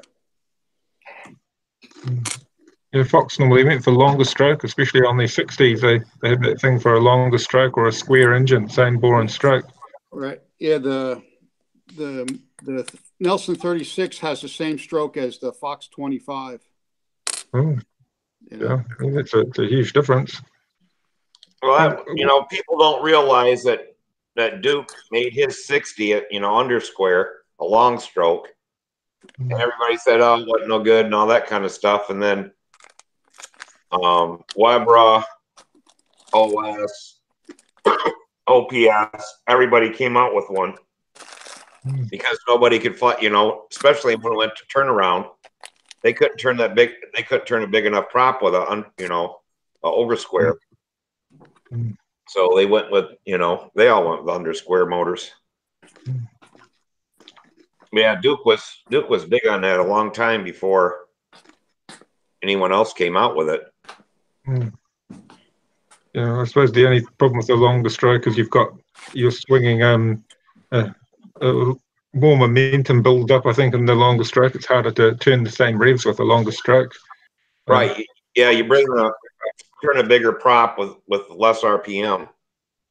And it wasn't that much less. I mean, when we were using them, we were still, with pipe and everything, we're still launching 13,000 something, and they've been maybe getting a little bit more out of Super Tigers, and Rossies, but it wasn't, 300 or 400 RPM. But the Foxes had a shitload more power than some of the others, but everybody hated Fox, so they didn't run them. Crazy. Well, I suppose it's life. Everything gets sort of drawn into branding. People will want a European brand car just because they think it's better, but in reality, there may not be a big difference to buying an Australian or American car, but they believe they're getting better out of the brand. I was going to ask Al, with those Fox 40s, do they have the same crank as a Mark III or Mark VI, the later 40? No, that's like the same size crank as the 36X. It's like a half-inch crank in there, except it's it's longer. Yeah, so it's quite a small crank compared to the combat motors. Right. So it's much more of a sport time motor. Well, I would say it's the same crank as the Mark III. The Mark III and the Mark IV, same diameter as that. Yeah. Fox started making bigger crankshafts with the Mark VI. That's when they started making bigger, but then he didn't put the shoulder on the pin, and anytime you put power to it, you start revving them over 21,000, you knock the pin right off them, off the counterweight. So then when he went to the Mark VII, he put a big pin on there with his shoulder. Actually, the pin is bigger than the Nelson, so that's a good durable engine. I mean, I have, we had this event called Warbird that we used to race all the time, and that's what that's where we're setting up the engines for. But like that's my Baka bomb, and that's I have a Mark VII on that, and that's running on suction, and then there's a Mustang, and that has a Mark 6 on it. And that's for the event that we used to fly called Warbird. It had to be, like a military plane. Yeah. And any engine except for a Nelson. Nelsons were excluded, and up to a 36. So we had a lot of fun with that, And the planes would go. Planes would run about 105 miles an hour, roughly. And we had at one time we had a lot of competitors doing that, so it was really competitive. So that's where I was trying to get the Mark 6 to run, and anytime to be competitive with it, I had to really push it, and I got it up to speed, but it blow up. I do 2 pits. It was a 3-pit race, and after my second pit, it blew up in the air. It just all of a sudden you see the prop, spinning like a pinwheel. Yeah. So did you fly your airplane, Mike, on Saturday? No, still no weather. I thought you were going further south. You went camping, didn't you? How'd your camping trip go? Yeah, I went camping instead. No, I was going to go south the weekend before, but it was unflyable.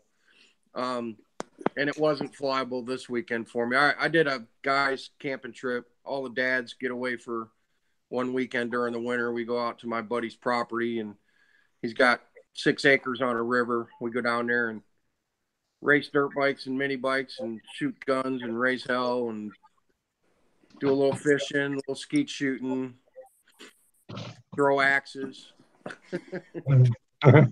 Yeah, sounds like big fun. That's what I spent my weekend doing. Hey, Rusty, you take the kids with you, or you go by yourself? No, it's dads only.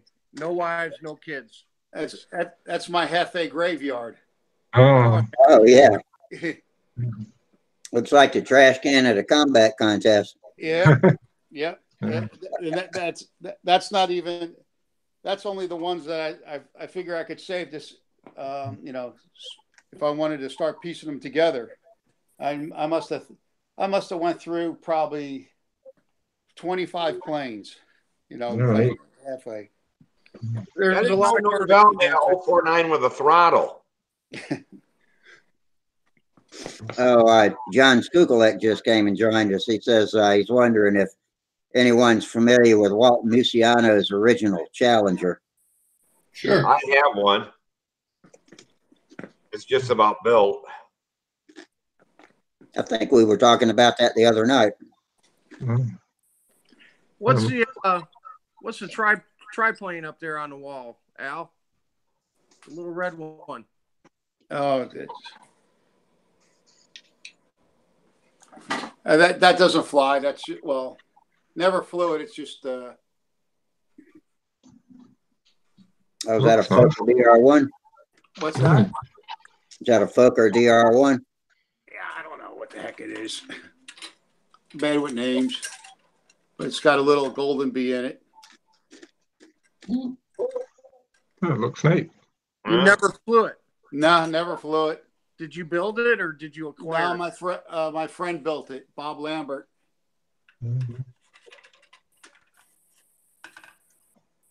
Probably like flying a rock on a string. Yeah. Yeah. No, he used to like to build scale planes. There'd be a lot of drag with that airplane. Yeah. Golden Bee would struggle. Got framed up on the board there. What's in the skin there? We're getting a tour of Al's shop tonight. What was on the board? Okay, wait. Let me turn around. Nope, to your right. On the workbench. It's being built. It's not covered. That? No, the other way. Spin around to your right. Keep going. Keep going. Keep going. Keep going. All down. Oh, this. Oh. Yeah, that. Oh, okay, yeah, this. That. Yeah. Okay, yeah. That was a carrier ship, Bearcat.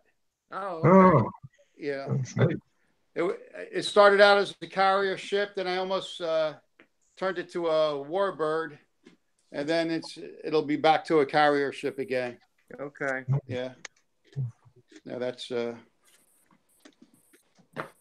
on the bucket list. Oh, You know. Yep. So, and I got a speed limit graveyard over here too. And more over there. Gotcha. I think I saw a voodoo in there. Speed limit graveyard, yeah. Looked like I saw a voodoo laying in your speed limit graveyard there. Yeah. What happened to that one? No, that's somebody gave me that. It's just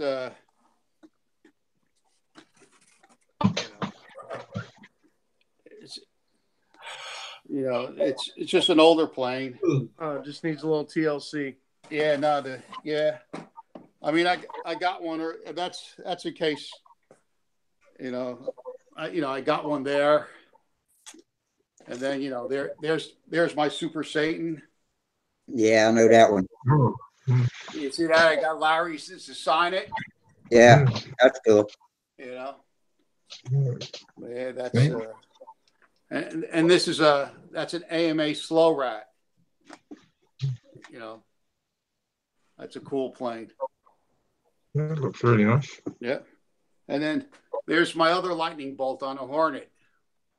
I run that one on a bladder, runs great. So very cool. The Hornet's a really old model, isn't it? It's a 50s model, isn't it? Yeah, 50 early, yeah. I think in late 50s, early 60s. The Hornet, yeah. Except it didn't come with because I hate metal tanks. We modified it. We made it for a pacifier. We put the dome, made a pacifier pod for it. And the McCoy runs great on the pacifier.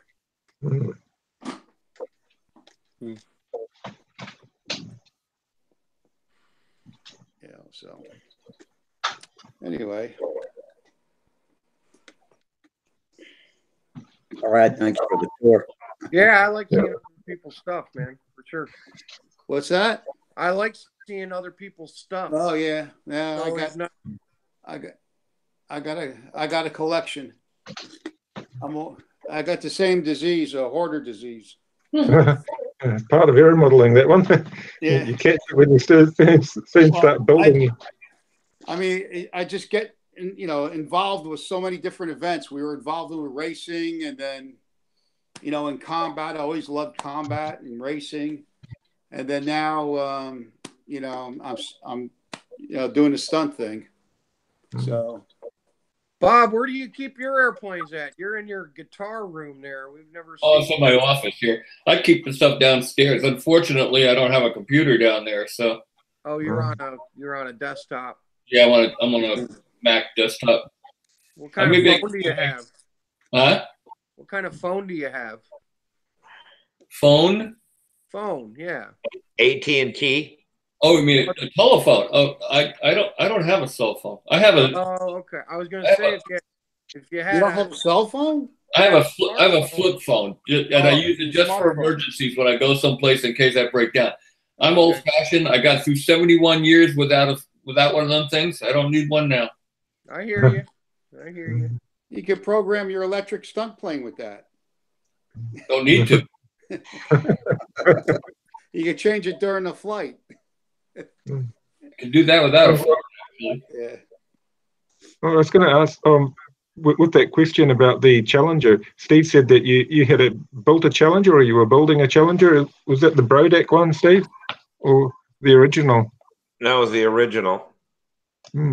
So was that a 35 or a 25 size model, the original? I believe it was for like a Fox. So 35, but a 25 would work on it. Yeah. So I remember. Get going at it. I mean, that was always something with Samantha, She outgrew the airplanes so fast, we wouldn't even get them done. She'd want to fly a bigger airplane. I had a Scientific American boy when I was a kid, and Red Reinhardt crashed it. Yeah.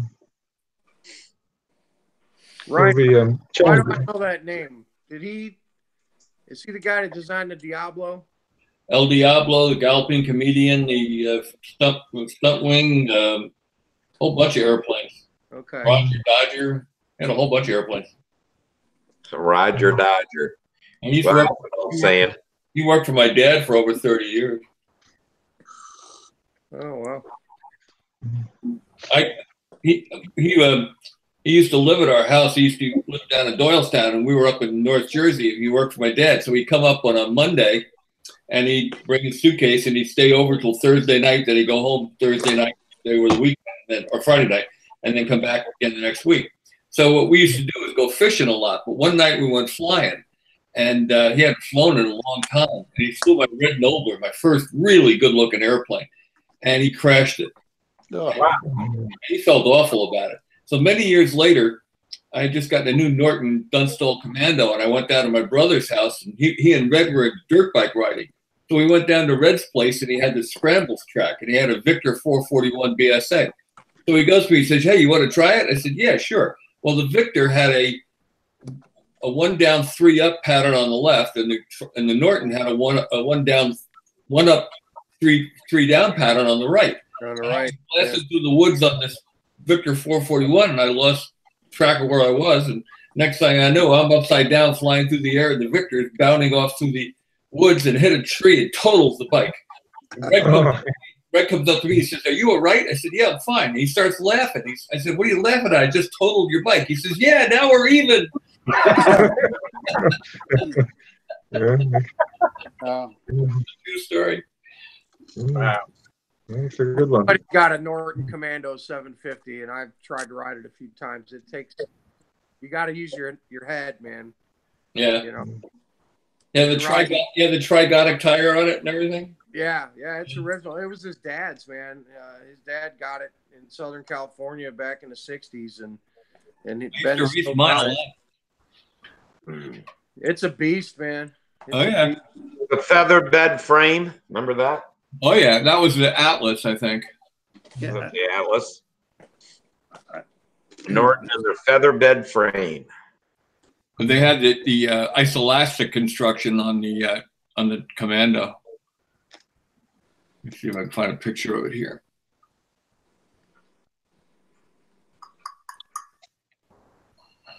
And my buddy that we fly with, he's from England, and he's got a Commando, and he's got Atlas. He's got a couple BSAs, but I don't know. I guess when he learned to ride and stuff, it was always on the right-hand shift.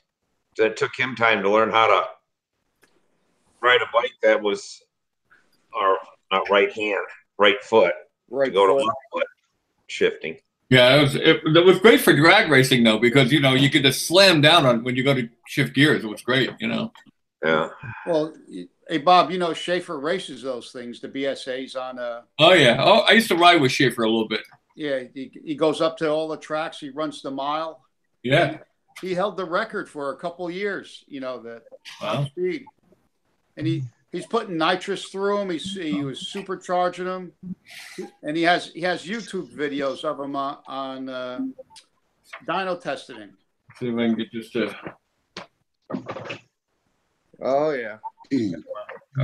Minnesota Mike says he just got the motor rebuilt on his Nitro KZ1000 drag bike. Oh, there you go. Now you're talking. That's what I have. Yeah. I had a KZ1000. It wasn't a drag bike, but I had a stock. Yeah. Mine's not a drag bike, but I have a LTD 1000. It's a 1976. I had one of those too. And it thing's badass. It's powerful. And I have a Kirker header on it. Had the carbs all done up. I still got it.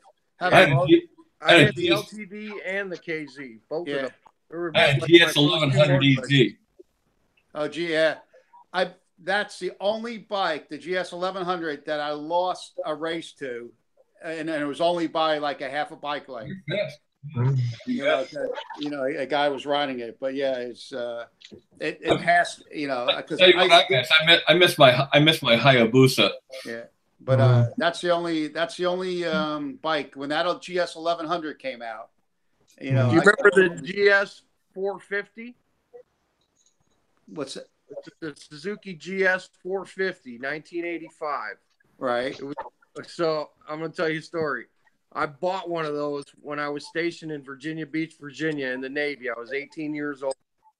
I rode the GS 450, Virginia Beach, Virginia. I bought one of those when I was stationed in Virginia Beach, Virginia in the Navy. I was 18 years old.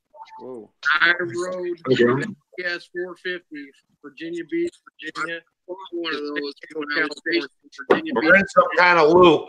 Yeah, hey, John just joined us, and he's gone now. Hey, he had his YouTube video on. Yeah, John, you just got to close or mute that YouTube. Yeah. Or stop the video. I rode a 450 from Virginia Beach to San Diego, man, and with my sea bag on the back, with my duffel bag on the back. And let me tell you what, and I didn't want to ride that motorcycle again for a month when I got Okay. Yeah, that's the way to go there. Your Hayabusa? My Hayabusa, and behind that was my K12 LT Custom. Okay. Cool. Nice. Very nice. I had Billy Werma jump over 150 on the Hayabusa.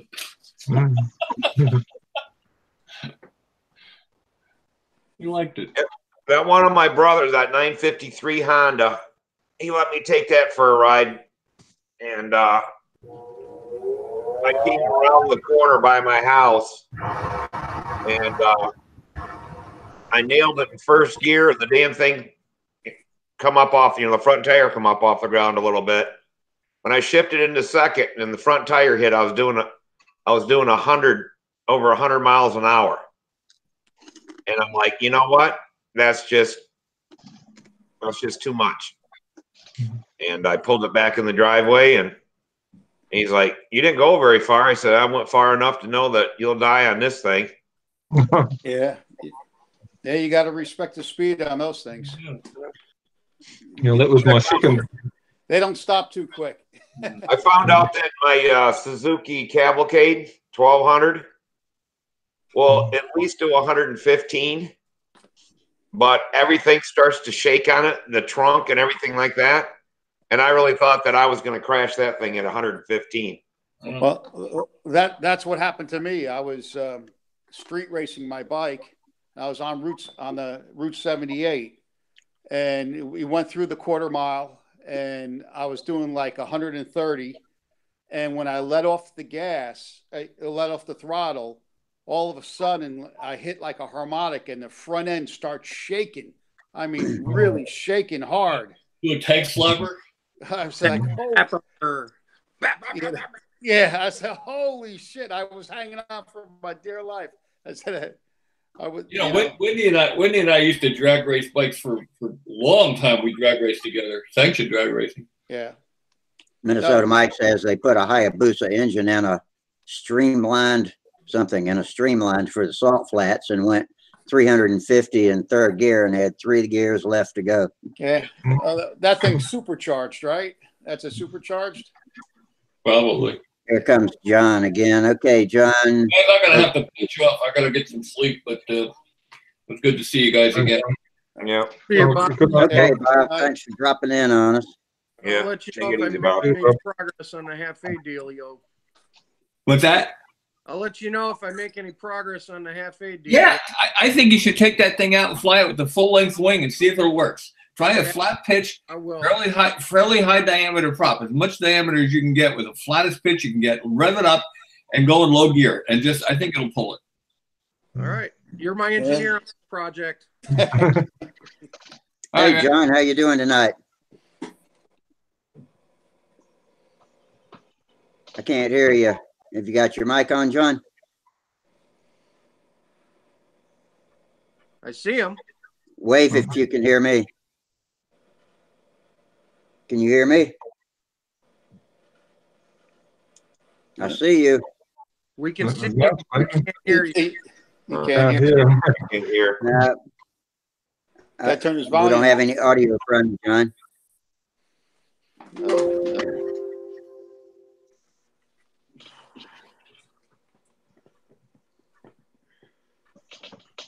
I don't know. Something in your system settings. Are you on a Windows computer? Yes. Okay. Now double click your little volume control in the bottom right corner of your screen and see if you got some microphone settings you can turn up.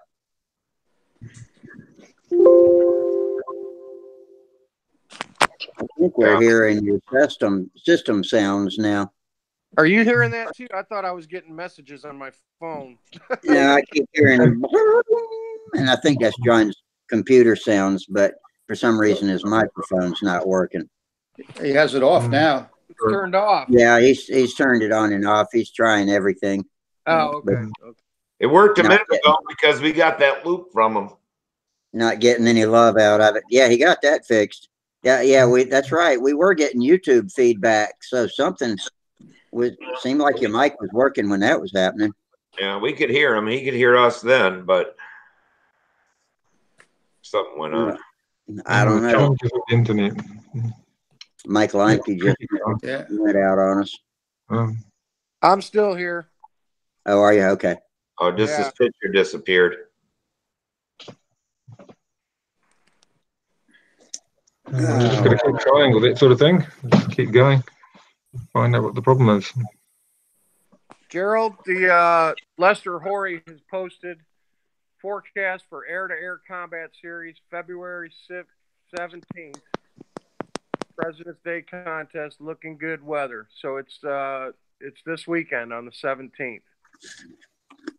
I'll try and I'll have a look it up and see what I can find on Facebook and so forth. Yeah, it's got a really nice picture of a Focke-Wulf 190 inverted, a foamy. Well, I'm normally the person that does our club newsletter. If I find something interesting or a good link, then I'll post it in our newsletter. And it's always something interesting that comes up on Stunthangar. I can normally put a link in from that too. Yeah, he doesn't have. I don't believe there's anything about the air-to-air combat on Stunthangar. I think it's only on the Facebook MACA page. What the hell is different between combat and air-to-air combat?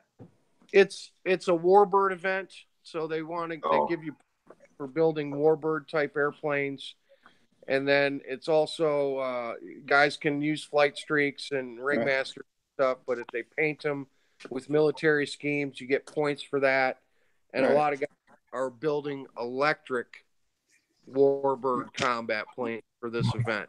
Actually, it's not an AMA event. It's just a SIG event that the guys in Texas came up with. Well, Cartier used to do that at Brodak for a few years. Yeah. Have you seen it, Al? Have you been following? Yeah.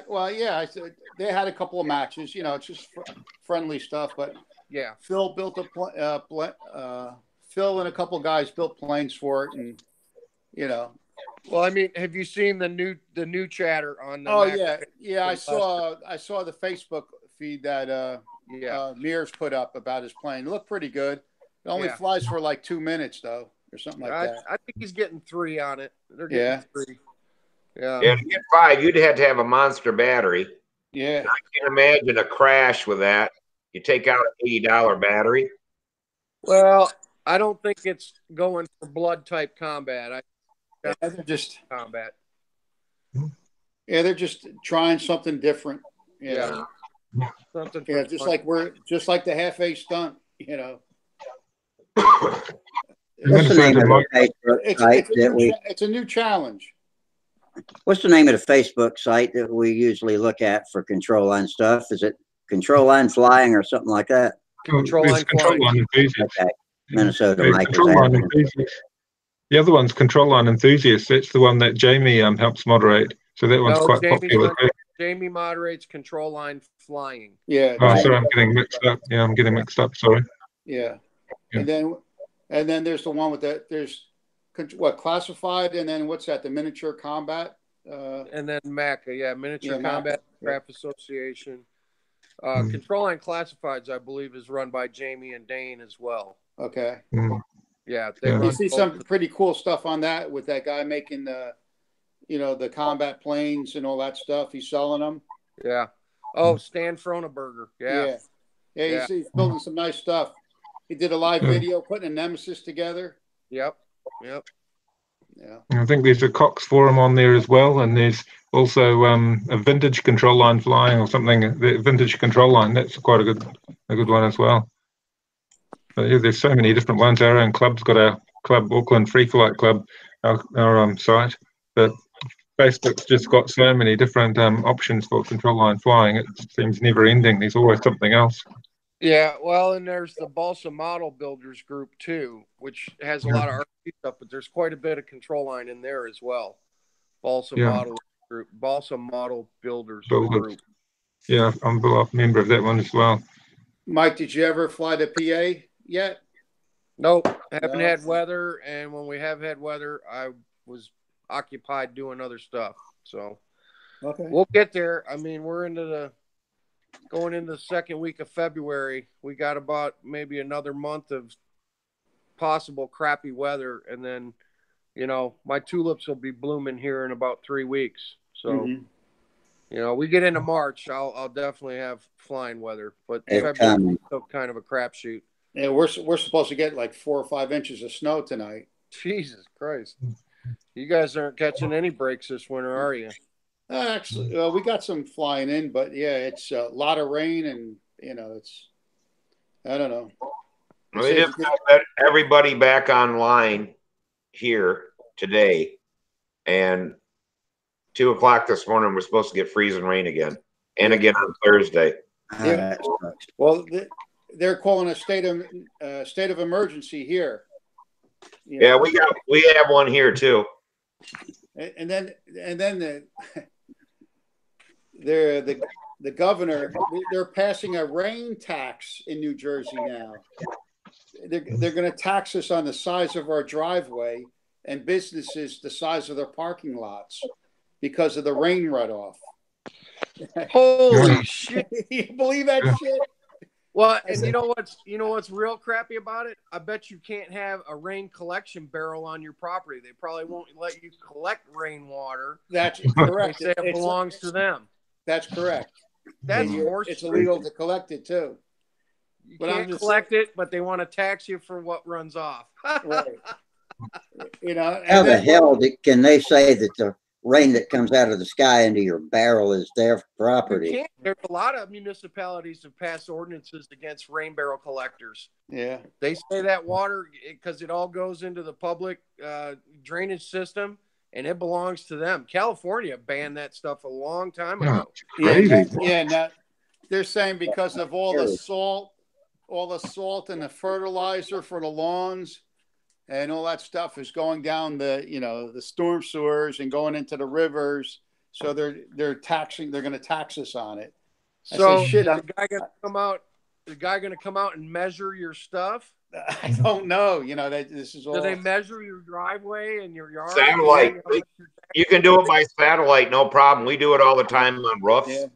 Yeah. We get a building and we can figure out the square footage of it, what it needs for heating, and we got problems. I got half of my driveway's gravel, so I wonder how they're going to rate that.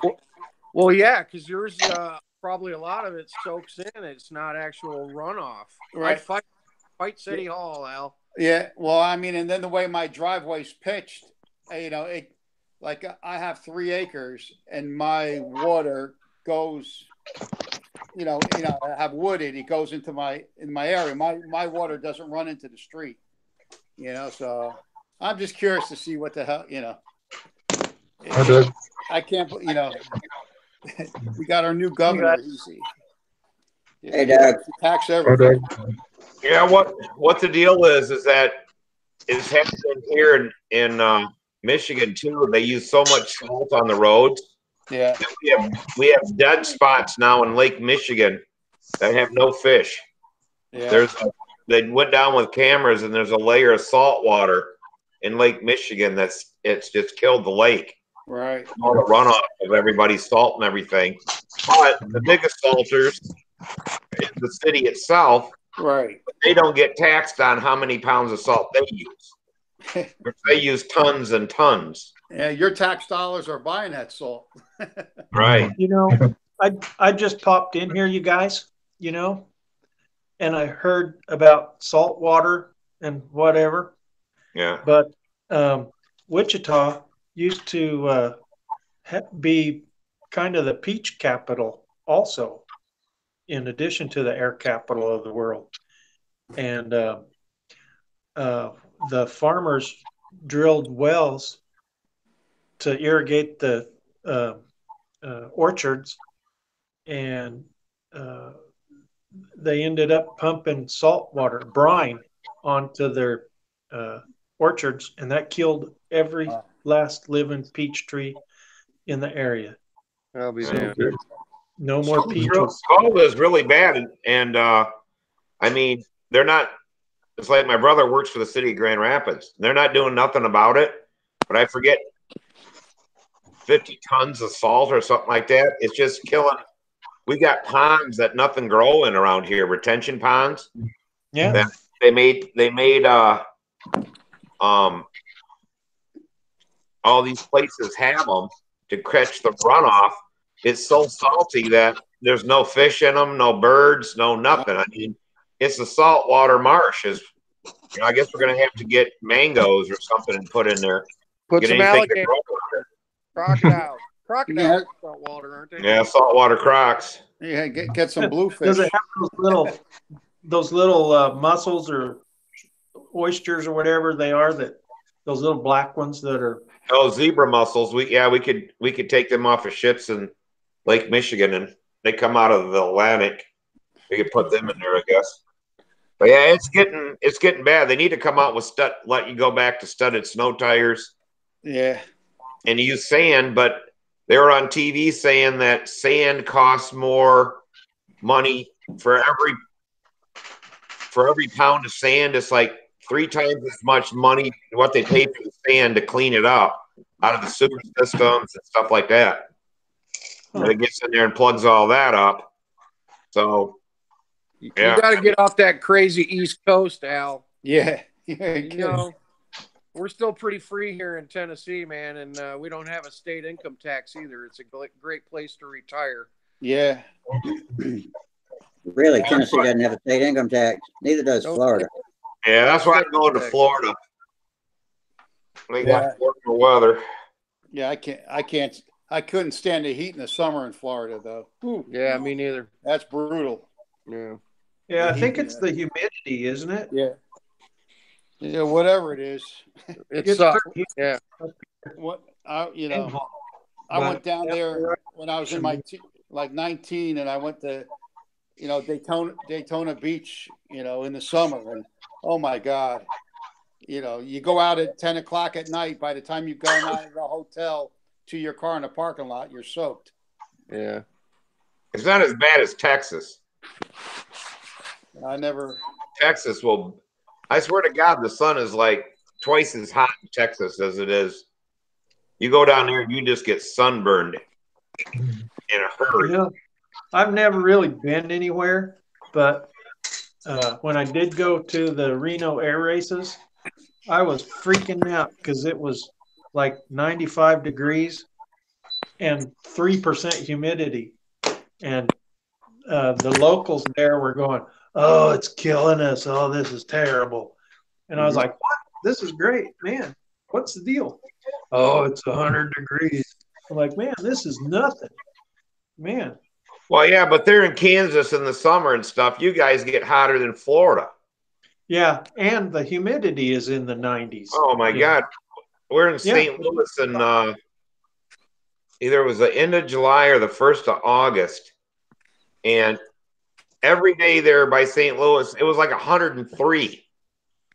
And I mean, I was shooting at a contest, and we'd stay in the air conditioning, and 15 minutes before it was time for us to shoot, we'd go out and shoot and come right back in because about 15 minutes is all I could stand.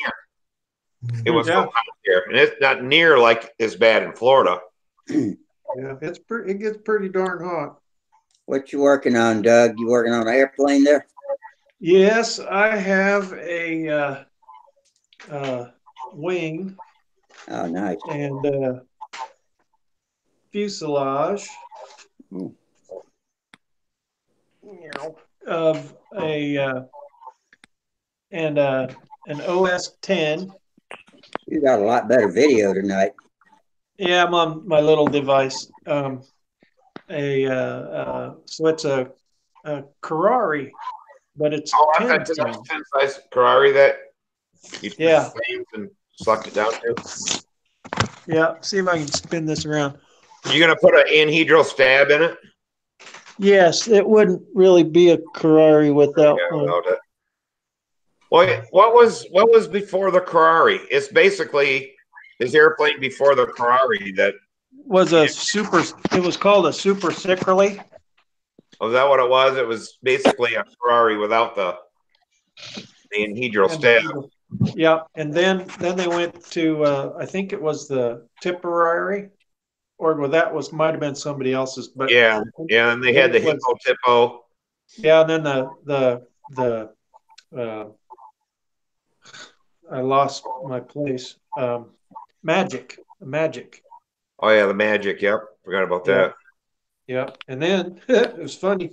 Everybody was, this is a Hanno Pretner, so everybody was complaining about him cheating or something, and so he went to a 4-channel airplane, with fixed gear and everything, and he still whipped the pants off everybody.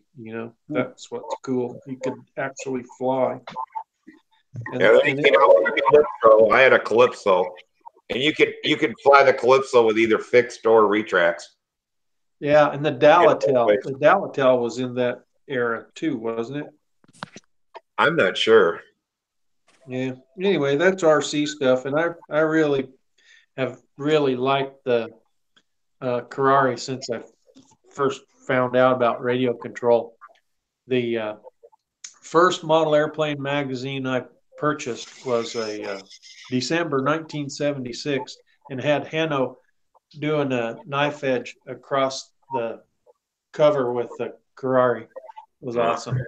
So that got me hooked on that airplane just like that. But this is like, I don't know when I started it, Thursday or Friday. It's come along well. Yeah, it looks like you're making pretty good work of it. Yeah, I don't have much to do besides work on airplanes, so let's do it. Sometimes I wish I could say the same, but other times I'm glad I do have more stuff to do. Well, so I do you have been out to your shop, Rusty, now that you can walk a little bit? It's been too cold out there, and I tell you what, a couple of weeks ago, let's see, it was a week before last, I decided I was feeling so damn good that I went and walked around Walmart for 2 hours looking at tools and shit, and then Lowe's, and after that, my right knee went out. Oh, don't overdo it. Yeah, well, for a year and a half now, I've been using that right leg to bear my whole body weight, so it's ground down to where I got bone on bone. So I went and got a shot in it last week. It'll get better. It's getting better now. I'm hopping around pretty good. I still use the cane, but if the weather will warm up a little bit, I can get out there on that concrete floor without irritating it. I'm just making sure I don't rush it. But no, I have not been able to get out in the shop yet.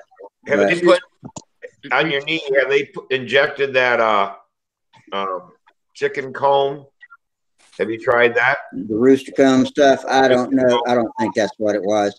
I didn't ask him. What I asked him was, "Are you going to put the name of this medicine on the email report that y'all send to me?" But when I got the email report, it didn't have shit in it, so I don't know what he gave me. Oh, okay. Do you have any planes ready to go for this season, or are you going to have to do some building?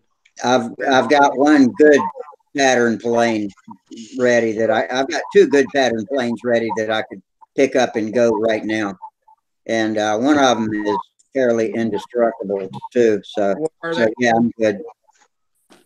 Which ones? I've got my Twister, and I've got the intermediate Death Star that Wayne built for the two of us. Yep. And that's a sweet plane, boy. I flew it back in August with him out in the circle with me. It goes where you pointed. It's a beauty. Intermediate yeah, I'm good. Death Star, huh? Yeah, the IDS. That's funny. It looks like a giant Yuki. I think it's got like a Gotcha Street. Well, it's got more like a Kiyosaki shaped foam wing on it with a big old stab. Oh, my buddy ordered a bunch of balsa wood for the Two for the Show project we're going to revisit, and the wood arrived today. So I will curtail all my other building and focus on those two airplanes. Yeah, he ordered good wood, not common shop wood. So we'll have some nice lightweight airplanes. Yeah, Doug, at the SWAT meet I went to Sunday, they had a Kyosho P40. I thought about buying it, and it's like, man, I got so many damn radio control airplanes. I'm like, I'm gonna go buy it. I went back, and I'll be damned, the guy walked up there in front of me and bought it. He did you a favor. If I was able to put a couple of hours work into it, I could get my P40 flying again too.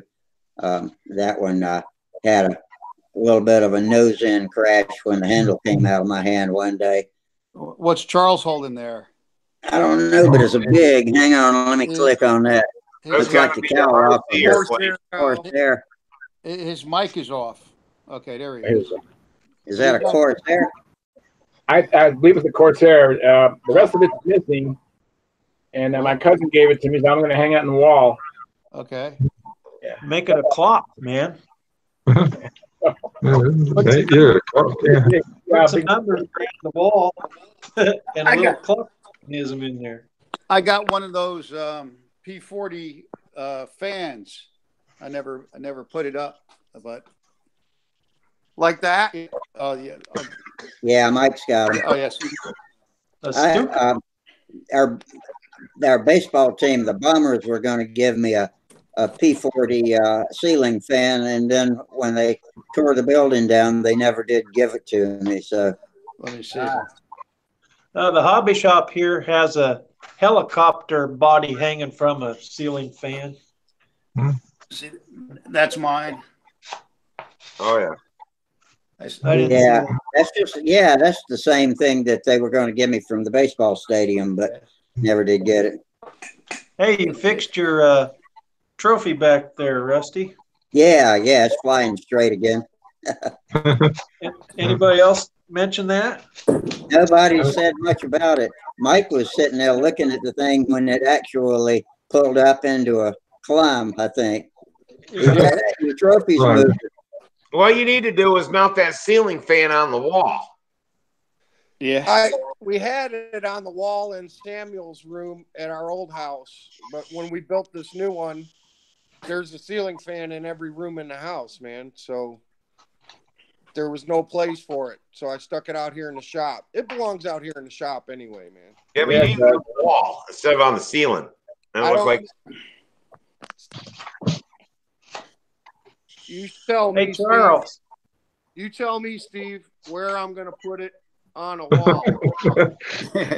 You tell me which wall I'm going to put that on.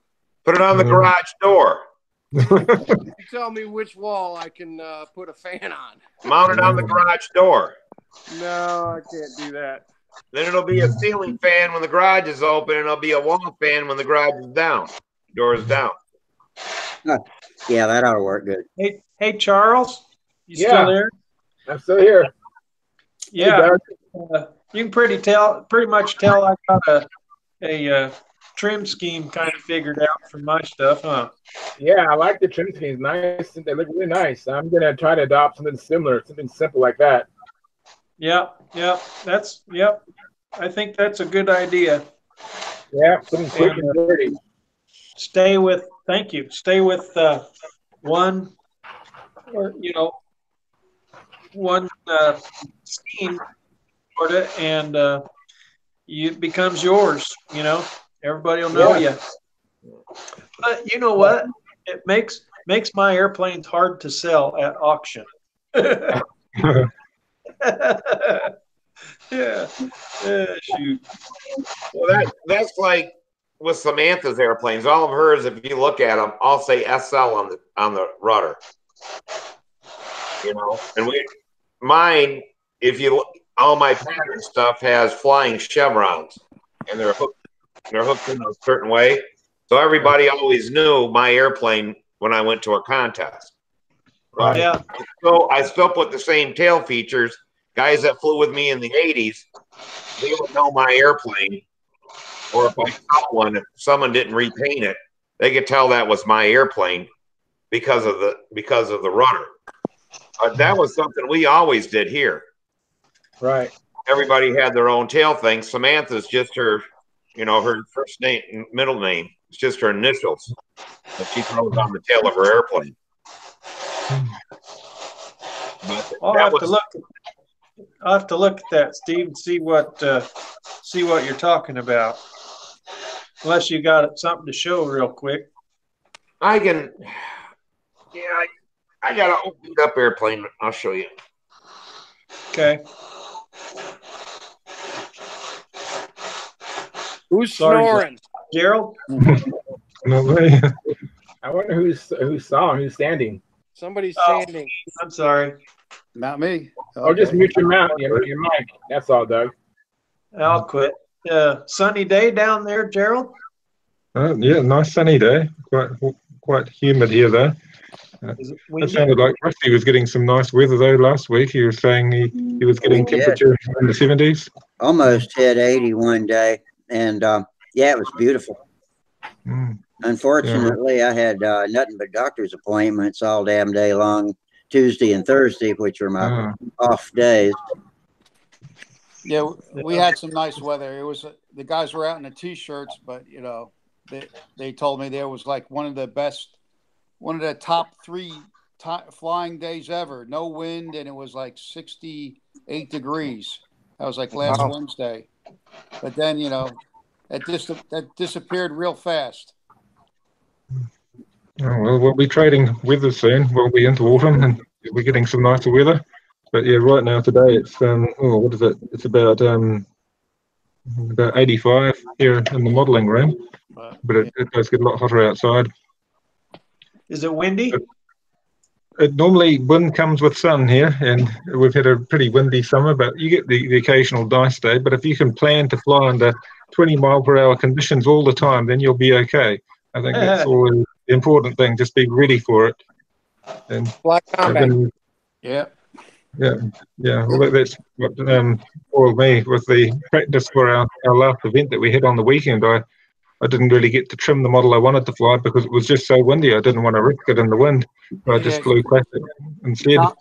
Combat's fun until the engine shuts off. Oh, so then you do the wind flying and just start doing your lazy eights down wind. Hey, here's a picture of I got a picture of the intermediate Death Star here. Let's see.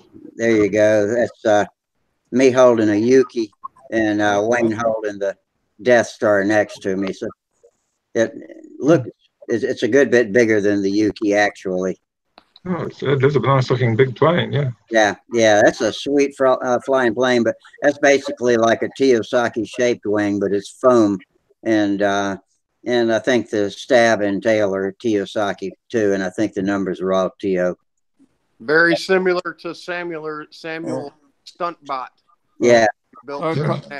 Cartier makes something that looks like that too, doesn't he? The Super Streak or something. The rugged. The Streak 2000. Yeah. I've got one. Steve, is that your chevrons you're talking about on your fin? Yeah, on the rudder there. Yeah, they look neat. Yeah, very distinctive. Oh, that's cool. Those are called chevrons. I didn't know what chevrons was. Yeah. Well, that started They call not it, actually a they call chevron, it a but sort flying of. chevron. So It's a you put that you put that on your airplanes? Yes. Chevrons are actually like sergeant stripes. Okay. On my RC airplanes, I done one control line plane, but I really didn't get that fancy because they don't last that long. The what ones don't? Combat? The control line airplanes don't last that long. No, why not? I crash them all the time. It's good at blowing a lift either. This plane here is probably 15 years old. It's all silk and dope. And Al, there's Phil's Streak 2000 right there. Okay. That's the one Phil makes. It's got he's got extensions, Right. because it's like his speed limit wing or his fast wing, but you put the tips on, and that brings it up to 550 squares. Samuel smacked this one in on the L pad last year. So you guys got a Samuel, and each one is a different gender, huh? I'm sorry? Two you guys have Sams, and they're each different gender. That's right. Yeah, Samuel and Samantha. Yeah, there you go. Yeah. But this is a very capable stunt plane. It really is. It was a very quick build. Really quick build. Hey, Mike, did you ever see Phil's Super Psycho? I did not see the Super Psycho. Or the Gotcha Psycho? It has the extended. Here, let me. And just real quick, here's the other one Phil made. The Gotcha. Yeah, that's the one. That's the Gotcha Streak 3. Yeah, that's what I'm talking about. Yeah. Okay, so yeah, we have that kit, and the Streak 2000 is the next kit after this one. The Gotcha Streak 3 came out first, and then the Streak 2000 came out after that. Right. Do you have one? Yeah, I'm just getting. I got to switch around. This is. Oh, come on, work. iPad. Guys, okay. Look at that thing. Oh yeah. See, he has it. With the tips, yeah. Yeah, that's his answer to the big, the big GRS Barracudas. It's for fast combat. Yeah, this is a fast combat plane. Yeah. Yeah. I'll show you compared to the. This is. Let me put it. That's the. Oh man, if I do it like this, oh boy. You can see that. That's the Barracuda on the top. Yeah. And then that's the Psycho. It's a big model, yeah. Yeah. Are those those Barracudas? Are those Czechoslovakian? Are those? Yavanko. They're Juvencos. Okay. Yeah. All right. Yeah. Yeah. Colombo still flies some of those in fast, but his are from Czechoslovakia. He calls them Czechos. He got them in right. Right. Well, that video we did with the Mark 7 against the Nelson, we both had the same plane. Okay. It was Denny Thomas. I mean, and we were flying that model. It was I forget what, I don't have the number on there. It was it's one of his Yavanko. I forget which one it was, but we were flying the same plane, the same prop, the same fuel, and in that video. But these Barracudas are really cool. They really turn. Yeah. They really turn. But I had two of them. This is my last one. The other one got destroyed. But I contacted them. I wanted to get like 10 more, and but never got around to doing it because I know this stuff you won't be able to get it anymore. Yeah, they're still making some fast models. Juvenco is, and Yarrow does too. Right. Yeah. Well, yeah, they're making that this one, the one with the tapered, the straight trailing edge. Yeah, they're making that one. Yes. But they don't make this. Is I think you want the elliptical trailing edge. The elliptical one, yeah. They make the Walkerman where the the flap, the elevator's right up against the wing. Yeah, it's no a similar plane. Mm-hmm. I even had the little Barracuda, half A Barracudas I used to fly. I think,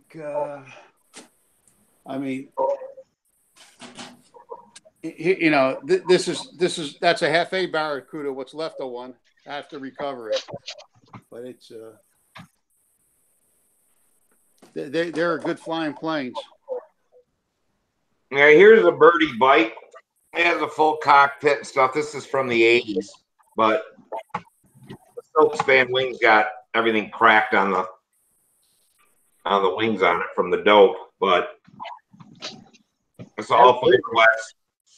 This balsa build up with all half-ounce fiberglass all over it, sand it all out. But yeah, at one time, this would have been in 19 to 20s at the Nats. I mean, there wasn't a flaw on this airplane. But I was going to show Mike that RC builders can build just as nice airplanes as control line guys. I don't build nice airplanes. I'm still not there yet. The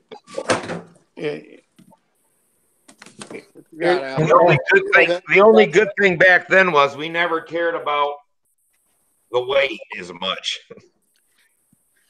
You see, that's the half A Barracuda. Oh yeah, you need to bring some of that stuff to the Nats, man. What size are they? Square wing area. I don't know. Probably around 250 or so. And then the full size one would be about 500 or so, or a bit smaller. There it is. There it is next to a Voodoo. It's just it's the same squares as a Voodoo. Oh, so the half A one is quite big for a half A, but yeah, I suppose the full size one would be 50% bigger again, I suppose. That's over 5. That's like the big one is 530 squares, something like that. Yeah. Yeah. But yeah, that's. So Gerald, is your flying season winding down now that you're coming into your winter? Not really. We've got we had our event on the weekend at Mercer Hamilton event. It was the Waikato Champs, they call it, and we flew in that, and we've got another event in Whangarei in about a month's time, and then we've got another event in there's another one in Taranaki and another in Rotorua. So we've probably got 3 more major events, 3 more months with major events in them, but the weather doesn't improve. It just gets worse and worse and less pleasant. And last year they had to cancel some of them. The weather was so bad, but we're optimistic. We try to run events in the middle of winter, it would seem, but doesn't always bode well for a long trip. We're driving in the rain and getting stuck. You really don't get all that cold there, do you? You just get a lot of rain and a lot of rain. Yeah, we're always above zero here in Auckland. We'd get down to about 10 degrees Celsius. It's about the coldest it gets, really, every winter. Now, are you in like a rainforest area or whatever with all the rain you guys get there? Or I think it's the north of the country, sort of semi-tropical, but it's not. There are big forests, but where we live on the Kuiper Flats. It is largely flat, and it's traditionally it was dairy farms and some sheep. Oh, excuse me. Yeah, I feel you, Al. Yeah. I still have a case of Vicos that I never cracked open when I was. I thought my son was going to fly F2Ds or half A's. No, F2Ds. Okay. and you know, it was about 12 years ago when it was in France. Not this past time, the last time the World Championships. Yeah, in France. So I was getting all ready to go, but he decided he didn't want to do it.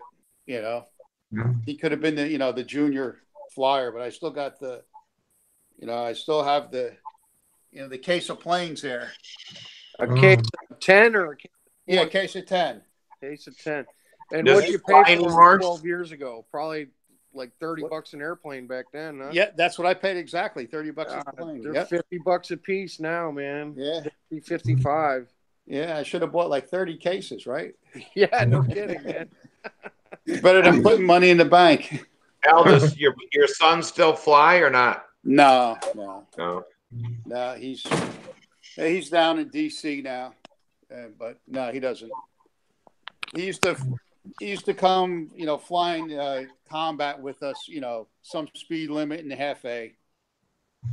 Well, Al, if it helps you out, man, I'll give you $300 for that case, man. You can get your money back. Yeah. I'm gonna probably end up converting them into speed limits. Yeah. And then do that with them. But it's what do you use, 25s on them or something? LA 25s? Yeah. Well, that's what I have. Something like that. Jack Snavely says, have Doug show his boxcar chief.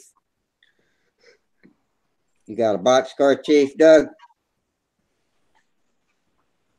You got to unmute him. Oh, you got your mic muted.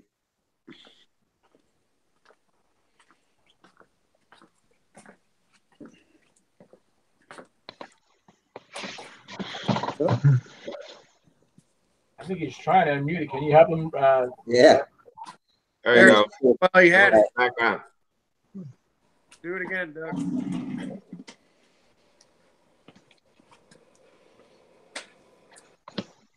There you go. There you go. On? Okay. Yeah, you're on. Oh, there he is. I'd have to do quite a bit of a little trek to go get it, but I can. Oh. Or I can try and pop up. Okay, we can stand by for next time. Jack will be back on Friday. Okay. Yeah, we're going to sign off here in a minute anyway. I'll try to pop up a picture. Maybe. Yeah, okay. I'm going to sign off, guys. Have a good night. Okay, man. I'll see you Friday. Yep. Yeah, I'm probably going to bust out of here too, man. I got a day tomorrow. Well, we had a pretty good show tonight. We stayed on topic pretty much. Yeah. Adios. Adios. Good night. Well, I should go make the dinner. My wife's coming home late today, so I thought I can stay on a little bit longer. But yeah, I should head off and go and make the dinner. And hopefully I'll catch you next Monday night. Okay, man. Weekend work hard. Oh, thanks, Rusty, and I'll say good night to everybody. All right, have a good time flying this weekend. Gerald. Thanks. Okay, good night. All right, so that leaves us with Charles and Al's still here. Okay, Charles, Al, and Steve, the diehards. Yeah. The diehards are left. Hey, Steve, I have a question for you. When you build, do you build with an island bench, or is your bench against the wall? So I have two. I have one bench against the wall that I usually build the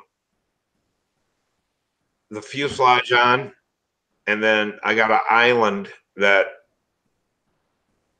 well, I build the wing on the bench. The island one I use for aligning everything.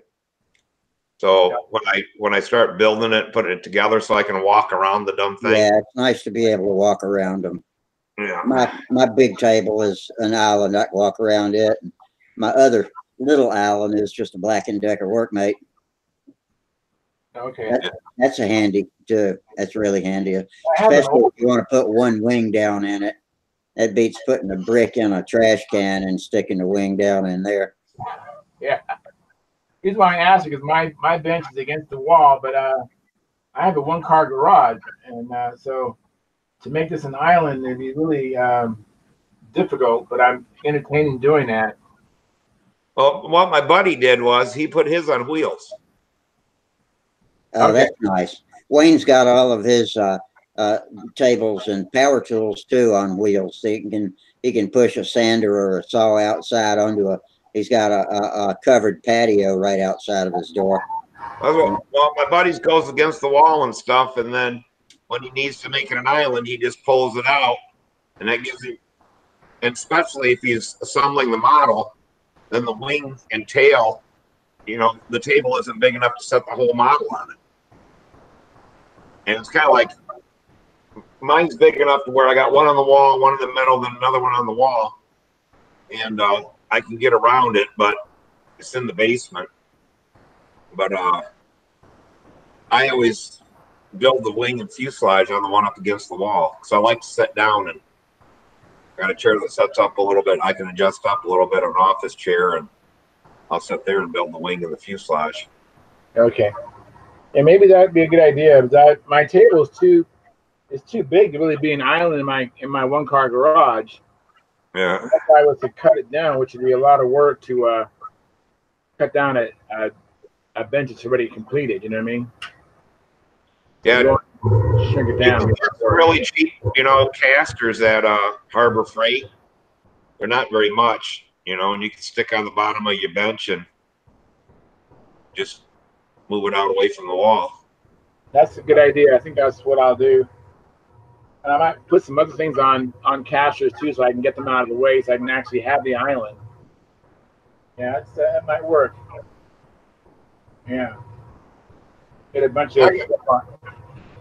I got some tables and on wheels. I just haven't ever moved them over. I was going to move my my bandsaw on one and drill press so I can move them out of the way, but I got them on the far wall on a bench, but I run into that where if I'm on the bandsaw or whatever and the jigsaw's there, if I'm cutting out a fuselage or whatever, I come around and I don't have enough clearance between that and the wall.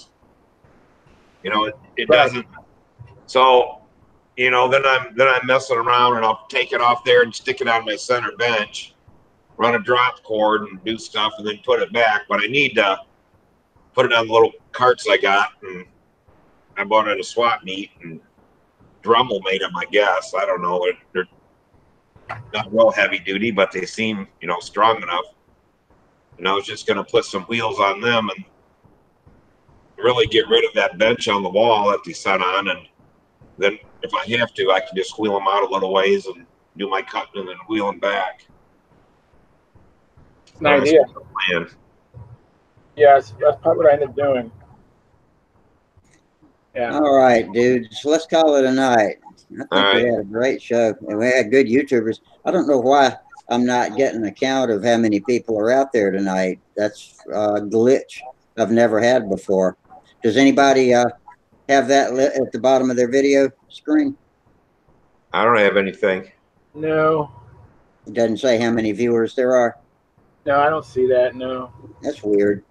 I guess I could have gone over to YouTube and looked, but anyway, for all of you guys that came in here on video, thanks, and all you YouTubers, thanks a lot. We appreciate that, and we'll see you back Friday. And so fair winds, tight lines, and we'll see y'all later. Yeah. All right. Good night, dudes. Good night.